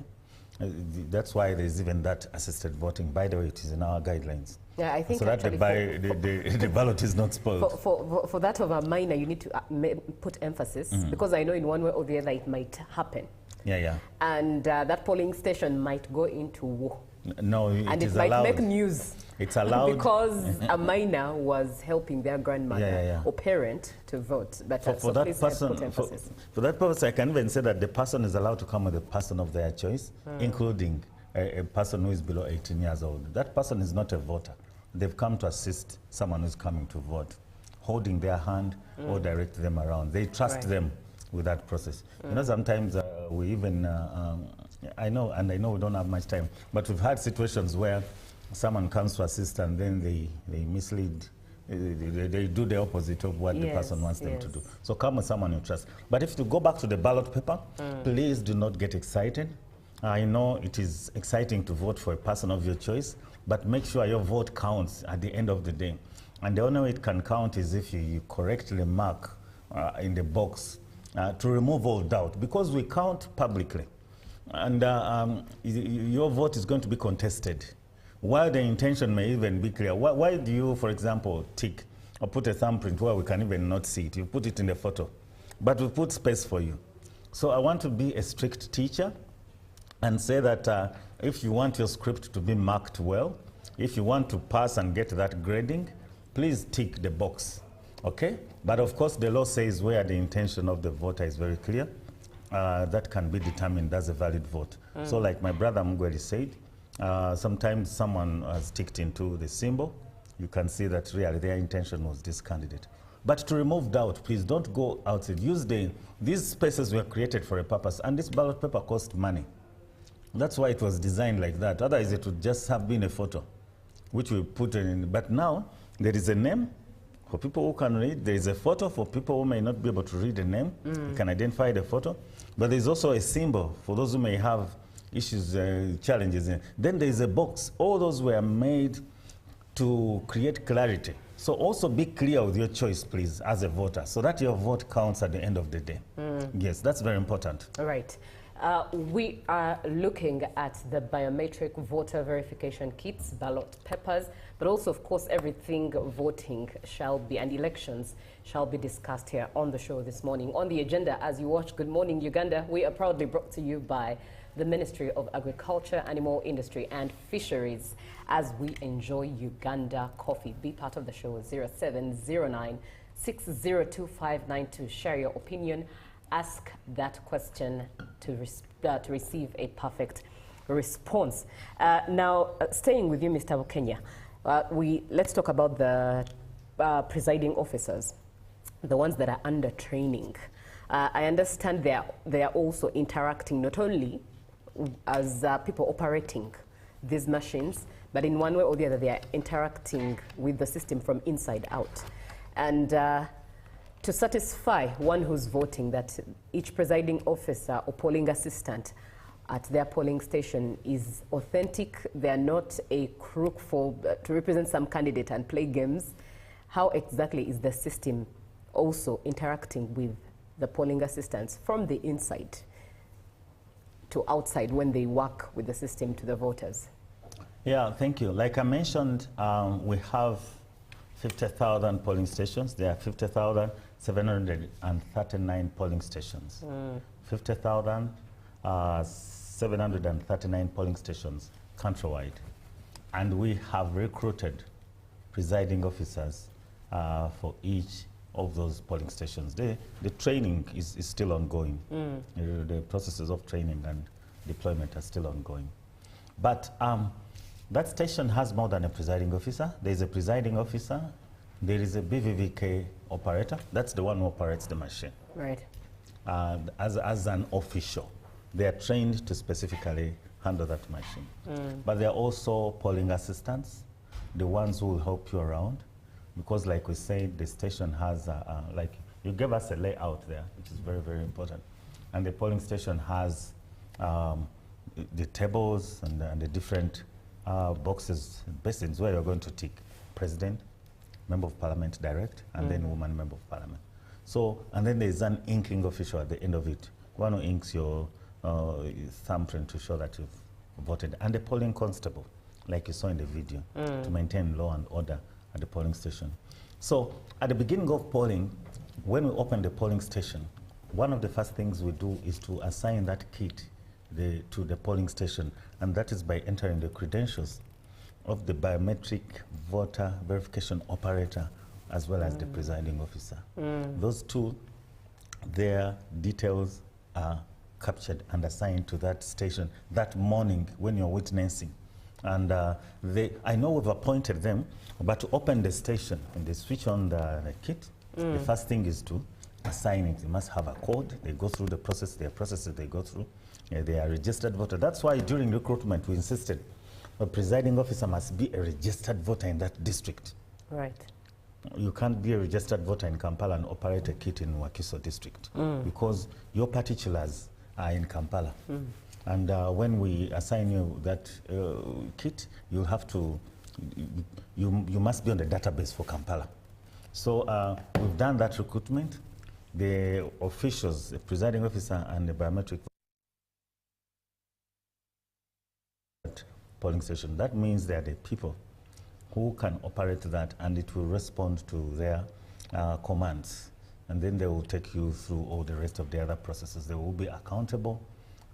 First of all, we've recruited them, we know them, we have them in the databases, and we're training them, and we're assigning them codes and, you know, credentials, but most importantly, of course, biometrics. Right. The biometrics are so unique. So you, as opposed to a code which you can pick 73451, you can pick it and run and open a machine somewhere. But I can't, you know, accessing UBC studios. We have to get someone who is in the system to put their thumbprint. Right. So basically, that is the operator, and the kit is supported. There is a support team besides the presiding officer and the operators. There are support teams in case of any emergencies or technical issues that may arise. But also each station has two kits. One kit with power to run through from morning to 4 p.m., but also with a power bank, a power bank that can support another 8 to 10 hours of operation. But also there is a second kit in case this kit gets any issue. So there is power to run for 2 days.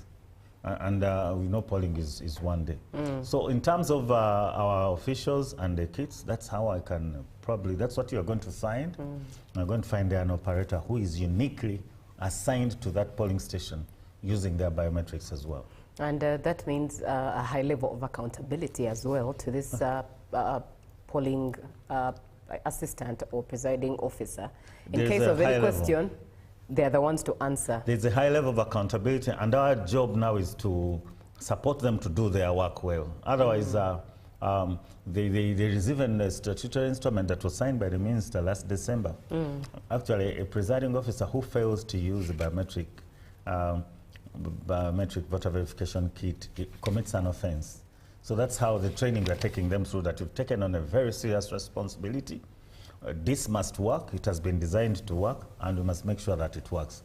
Now it is our duty as public, as voters, to also assist these people, to support them to play their role, and make sure we don't complicate life for them or mess them up or do it, because now the system will reject any such attempts. Right.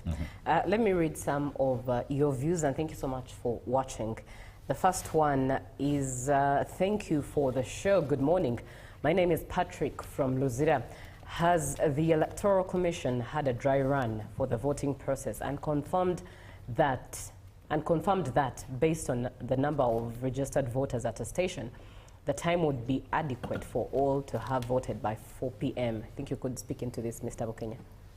Yeah, we've done dry runs. We've done dry runs using stations of the minimum. You know, we split up polling station to make sure the numbers of voters are manageable. And for this election, the number of polling stations that we do have is, like I've said, 50,739. We created, we didn't create, we split. What was one polling station, like UBC polling station, with 800 was split into two. So now there is UBC's polling station A to M, and then UBC polling station M to Z. So that was done to make sure that the voter can go through. But for purposes of answering our dear viewer, the numbers are manageable, and we'll be able to go through them within the time that the law gives. We did the trial runs, and they worked well with the numbers. We used actual numbers, 500, 600, and then we also used 400, and also we did times. We ran a clock, a timer, and so how long does it take to go through the system. Now, when you present yourself as a voter, and I need to get back to you, dear viewer, when you present yourself as a voter with your national ID, which is recommended, if you have it, please come with it, or with your voter location slip, if you have it, and you just say, my name is Bukenya Paul, and they say, oh, where's your VLS? You hand it over. How long does it take to scan it? We know how scanners work. Just in a flash, you have already been scanned. How long does it take to scan a ballot paper? You just do, toop. It's seconds, toop, seconds. And then you pick your ballot paper. And the time that we've been taking to go through the polling, you know, you tick. We've been following candidates. You know the candidate you want to vote. You go through the process. I think what has come in as an extra layer of verification now is looking at the ballot papers and verifying them at the end of that before. But we've also been sorting ballot papers before. We've just been sorting them. You know, ballot papers are folded as we vote. They're always folded like this. Yes. So after polling, indeed, we always it's important that you actually put it on display to show the voter how they're supposed to vote. The ballot paper is folded lengthwise. It's folded like lengthwise. Yes. This is the best way to do the ballot paper, because when you do it like this and you've used ink, it may get into another candidate. Yes. So the best way to fold the ballot paper is lengthwise. And actually, as you're issued with the ballot paper, they'll help you to fold it. One of the work that they do is also to help you fold it, because some people may forget that. And you know, these ballot papers are all put in the box. So what we've been doing, and what we'll continue to do after voting, we always pour the contents down on the we have a black polyethylene sheet that we always give. Now, we've always been sorting, and I think our viewers know that. We sort them out, we put them in, and then we start, hey, Juliet, Kalamu, everything. Then Mugweri, Kahikire, Kahikire, then invalid, whatever. Now, this time round, as we sort, there will also be scanning. Success. This ballot paper was issued at the entry. It belongs here. And then, of course, then you'll start counting and saying that Paul has gotten this and Geoffrey has gotten this. So the time is enough. We've done the trial runs, and what we need to do is to turn up early on polling day. Because, of course, we know that most times what people do is to say, well, let me go towards the end so that I may even stay there for counting. Right. But so that makes the line longer towards the end, and we, instead of finishing at exactly 4, we finish at around, we could even finish at 7. Now that prolongs our time. But if we come in very early and vote, then definitely the stations were split in order to make sure that we use biometric. We want biometric to succeed, and that's why we created more polling stations. Thank you so much for watching, and I'd like to thank my guests indeed for making sure that we receive this information as perfect as possible. Jackson Mugenyi in Masindi, thank you for watching. I see the screenshot you've taken. And you're asking regarding the demonstrations that are being aired and are being shown on your screen. On the voting arena or station, where does the election observer sit? This is Jackson Mugenyi in Masindi. Mr. Mugweri, could you speak into this? Yeah, thank you so much. I'm glad that somebody is raising that. It indicates that actually people are following. You see, by law, this process is supposed to be observed, and the Electoral Commission actually accredits people to observe the processes. Now, there's no specific position where an observer is going to sit, but certainly there should be a provision, because first of all, the observer may not come and stay there throughout. Actually, observers may be moving in different polling stations. So somebody may come as an observer, he may come and witness what is happening here. I go to another polling station, but actually the observers are there, and they will certainly be following through what is taking place. Yeah. All right. Thank you for the show and teaching us how to behave at the polling station. I'm Gilbert from Bundebujo District. Thank you, Gilbert, for being on. Batuma, I received my ID from Deba, Agres Zone. Can I vote from Kajansi, where I live now? Mr. Mugweri, please speak into this. He received an ID from somewhere else and he intends to vote. It is not about where you wish to vote on that particular day. It is actually where you registered from and where the voter allocation slip has actually directed you to go and vote from. For example, I could have actually gotten my ID from Nakasero. I want to use my own example. But I vote from Jami Primary School in Budaka District. That is why I registered to vote, and when I was checking online my voter allocation slip, I know the polling station. So we have encouraged people to, first of all, make sure that they actually access the voter allocation slips. They are going to guide. Like Paul said, there was that splitting of the polling stations in order to ease the numbers, to break down the numbers so that there is no much congestion and the voting takes place in time. Right. So it is actually the voter allocation slip which will guide you where you're supposed to vote from, not where you were issued the ID from. And one final one to you, Mr. Mugweri. Good morning. What of those ones whom they tick for? I think those who are assisted in voting, whom they tick for because they have been compromised. I wonder what you mean. And you said, secondly, about boozing in 300 meters. What if trading centers fall within 200 meters? Will all bars around be closed? This is Bwide David Maradona from Mahingo. Now, a polling station being near a bar does not necessarily mean that because for you are good at drinking, you enjoy drinking, you should therefore go and drink. I think this is something which we should understand very clearly. We are advising you should not come to a polling station when you are not in your normal senses, when you have been intoxicated because of alcohol. Because certainly, once you're drunk, your level of judgment would be questionable. Yes. Yeah, you may behave in an orderly manner, and actually you may even spoil the vote. So the issue is very simple. Come when you're sober, control the excitement, take a choice, and do the right thing. Oh, very interesting. But why should drinking even be a conversation in the first place? But oh, well, we all have different... Now, coming to you, Mr. Vokenya, this week has had a lot of events and stories regarding the Electoral Commission. And for purposes of public trust, let's just chew on some of them. Voter registers were released to different players who are going, the parties, the candidates. They were released yesterday. And by law, it's supposed to be 14 days before election day. Yesterday was 8 or 9 days to election day. Definitely, many are speaking into this. Why the delay? What is the Electoral Commission meaning when they hand these voter registers this late? Please speak into it. Yeah, by law, we give copies of the registers to political parties, and we have definitely worked towards that end. At nomination, we gave out a soft copy of the register, which is also required by law. So the political parties, of course, that presented candidates, but also those that requested for the register. Now the hard copy of the registers were given out, of course, starting yesterday.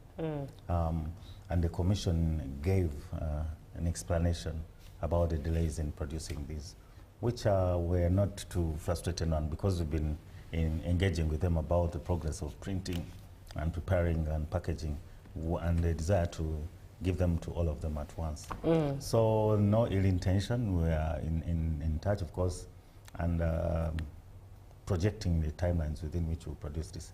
But also when we have a general election like this, the first sets of registers that are produced are the ones for the election, because it's very important that we have two elections coming close to each other. So we've explained the production process, that your register is under production.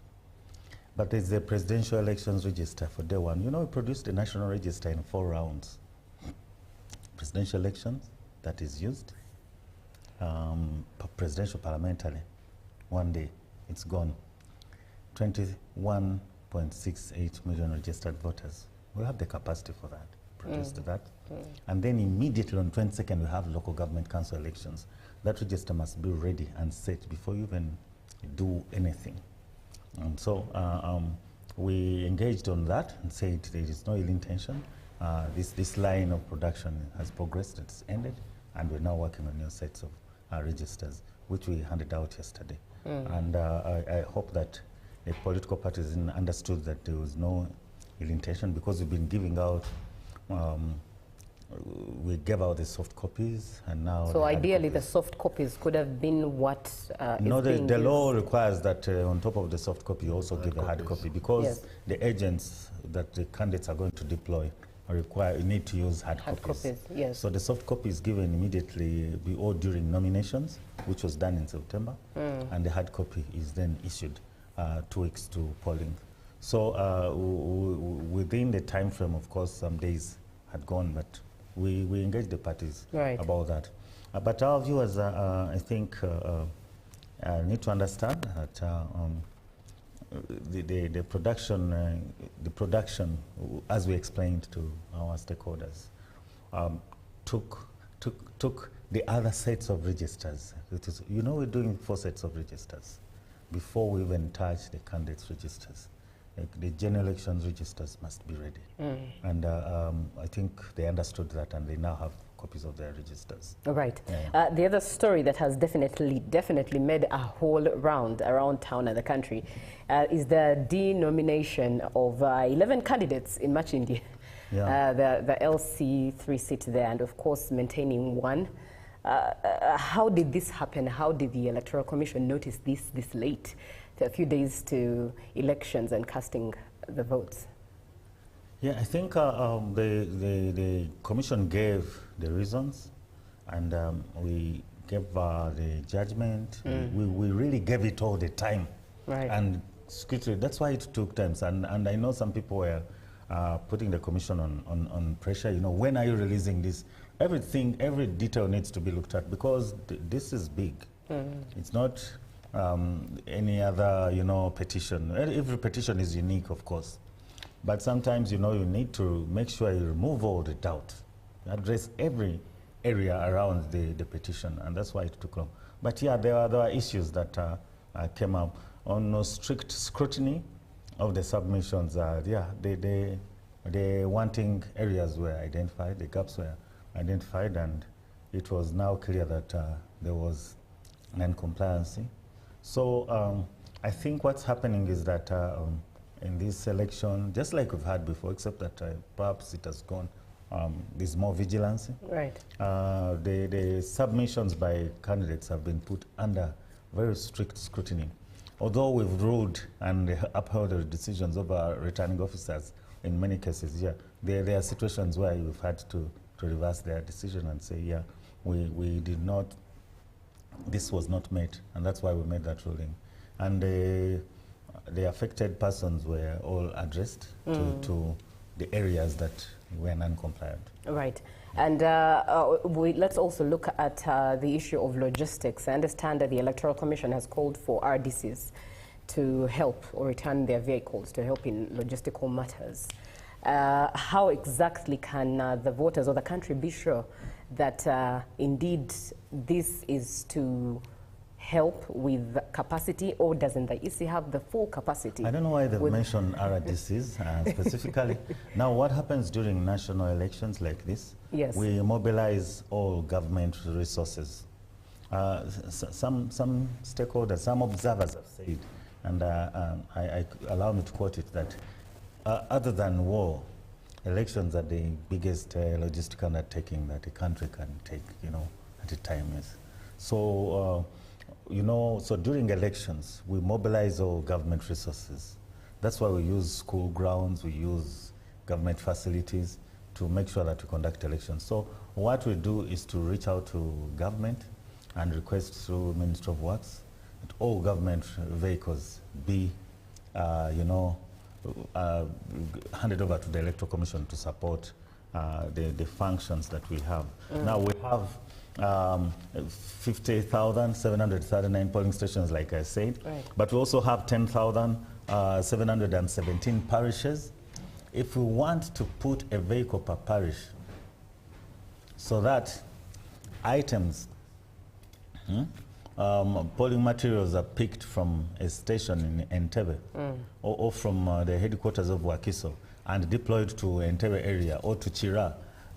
If you want to do that, then you need extra vehicles. And that's why we call on all government ministries, departments, and agencies to surrender their vehicles for purposes of a national activity. Right. So this is something we ordinarily do. I don't know why they singled out RDCs. Now the security remains security, so the security remains working. You can't call for a police vehicle. Because the conversation around was in regards to the question as to whether the EC has capacity to transport, to handle logistical matters, if at all now it has got to that point. Now that is because the Electoral Commission can't run a fleet of, I've used the example of the parishes we have, and if we use that as the smallest center, and we say that each parish is going to have a truck, we also want our ballot papers, our ballot kits delivered on time so that we start at 7, isn't it? Yes. And then we want them retrieved on time so that they are taken. And there's always questions, people asking, how come the results for this are already announced and the ones for this station here are not announced? And now we are asking for vehicles from ministries, departments, and agencies. Right. And then there are questions about that. No, I think what we need to understand is that during elections, we mobilize all government resources. So you're going to see a vehicle with ministry. We're here with Ministry of Agriculture. Yeah. All Ministry of Agriculture vehicles will be assigned to carry election materials.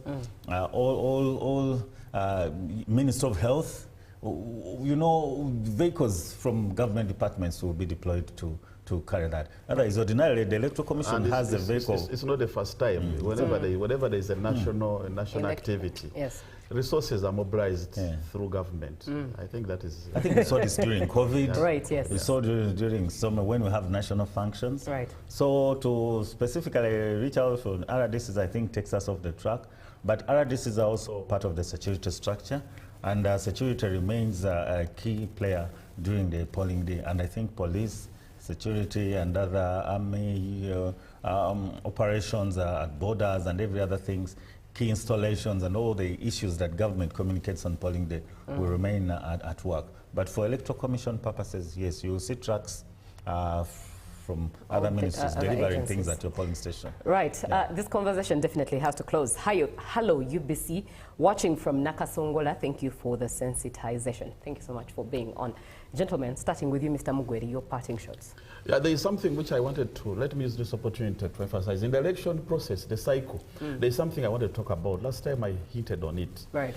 Now, after voting has closed, throughout all that process, there is something very critical which we must emphasize here. One, that is the declaration of results. Some candidates have got a tendency. It is strictly by law, it's only the Electoral Commission which is mandated to declare and announce the results. Yes. Now, There are times when chaos can be caused. For example, a polling station, let me use an example of a constituency. You are in a constituency and you as a voter, you have a particular candidate. You have gathered results from 10 polling stations out of maybe 120 polling stations or 100, and you start celebrating. That is wrong. I think I would advise you strictly have to abide by the law. You wait for the Electoral Commission to declare the results so that they become official. That is very important. Otherwise, I want to keep emphasizing that in this election, we have emphasized, let us keep peace, let us vote peacefully, let us avoid clashes. This is our country. We shouldn't tear ourselves because of elections. All right. Thank you very much. Mr. Vokenya, your parting shots. Well, thank you for the opportunity to talk to Ugandans. Today, this morning, the Electoral Commission is flagging off a dispatch of election materials. They are coming to your district and to go through the final preparations to come to your polling stations. So on the 15th, we call upon you to turn up in large numbers and to conduct yourselves in accordance with the guidelines that we have issued so that the elections are successful at your polling stations. The success of the general election starts at a particular polling station, UBC polling station. If we conduct ourselves well and another station does so, then the 50,000 will go through successfully. So we wish you the best as you go through this exercise and as we go through the final days ahead of that. And then subsequent elections. We have elections on 22nd, and then later on the 27th in municipalities, and then on the 4th of February at our sub-counties. All these elections are important, as well as special interest groups, those who are going to get together as electoral colleges. Let's participate peacefully and in big numbers and choose the candidates of our choice. Right. That being said, we come to the end of today's edition of Good Morning Uganda. I'm looking forward to casting my vote, and I do not cast a vote for anyone or for issues happening around. For me, I cast a vote. I vote in my country because I'm a steward and I'm accountable to the God who created me and put me in Uganda. When I get to heaven, I'll tell him I voted because it's my right. It's my, as a citizen of Uganda, and it's a responsibility and a duty that I have to deliver. So I hope you have the same heart and patriotism as well, accountability and the fact that it's your duty and responsibility. The show is brought to you by the Ministry of Agriculture, Animal Industry and Fisheries. Up next is JMU Extra. We do this again tomorrow. Good morning.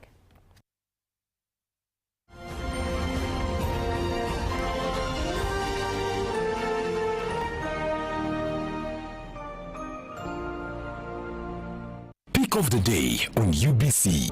He expected me to die like within the first 2 years. Out of the blue, the child will get pains, especially in the wrists. And this happens commonly when children are starting to walk. Was brought to you by I'll call you every day, yeah, yo, baby, don't know. You can now get all the Chibuzi out with MTN voice bundles. Call all networks Kubei Dondoro. Buy a 25-minute voice bundle for only 1,000, or buy any daily voice bundle of your choice. Dial *100*21# and select daily, or use the My MTN app. When we talk together, we are unstoppable.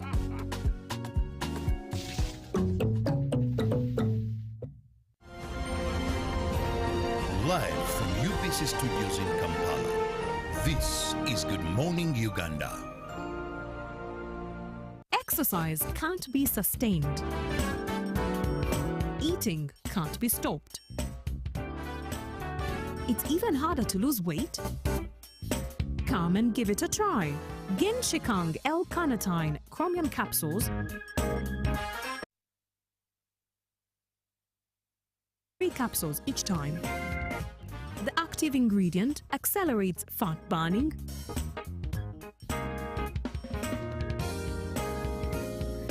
eat twice a day, don't take a detour. Weight loss starts now.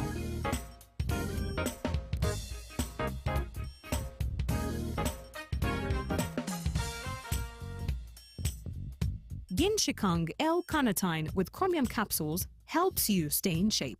Please follow medical advice when taking this product. For more information, visit our website www.hgo.com or call 080.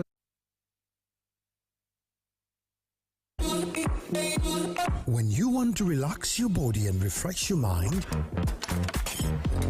welcome to Hotel La Confidential, Aroa's premier destination for luxury and comfort. The only hotel in Aroa City offering a serene atmosphere, breathtaking scenery. Come and discover our exclusive wellness club with packages that include a fully equipped gym, a rejuvenating sauna, steam bath, and a great sky blue swimming pool. For events, our state-of-art conference halls and versatile event spaces are perfect for hosting shows, wedding receptions, birthdays, and more. Come and enjoy our cinema hall and unisex saloon, all designed to meet your entertainment and grooming needs. Bring your family and let your kids splash around in our beautiful kids water park. We are located on Aroa Pakwachi Highway in the heart of Aroa City. Don't wait. Visit us on www.hotelconfidential.com or call us on 0761 688 181.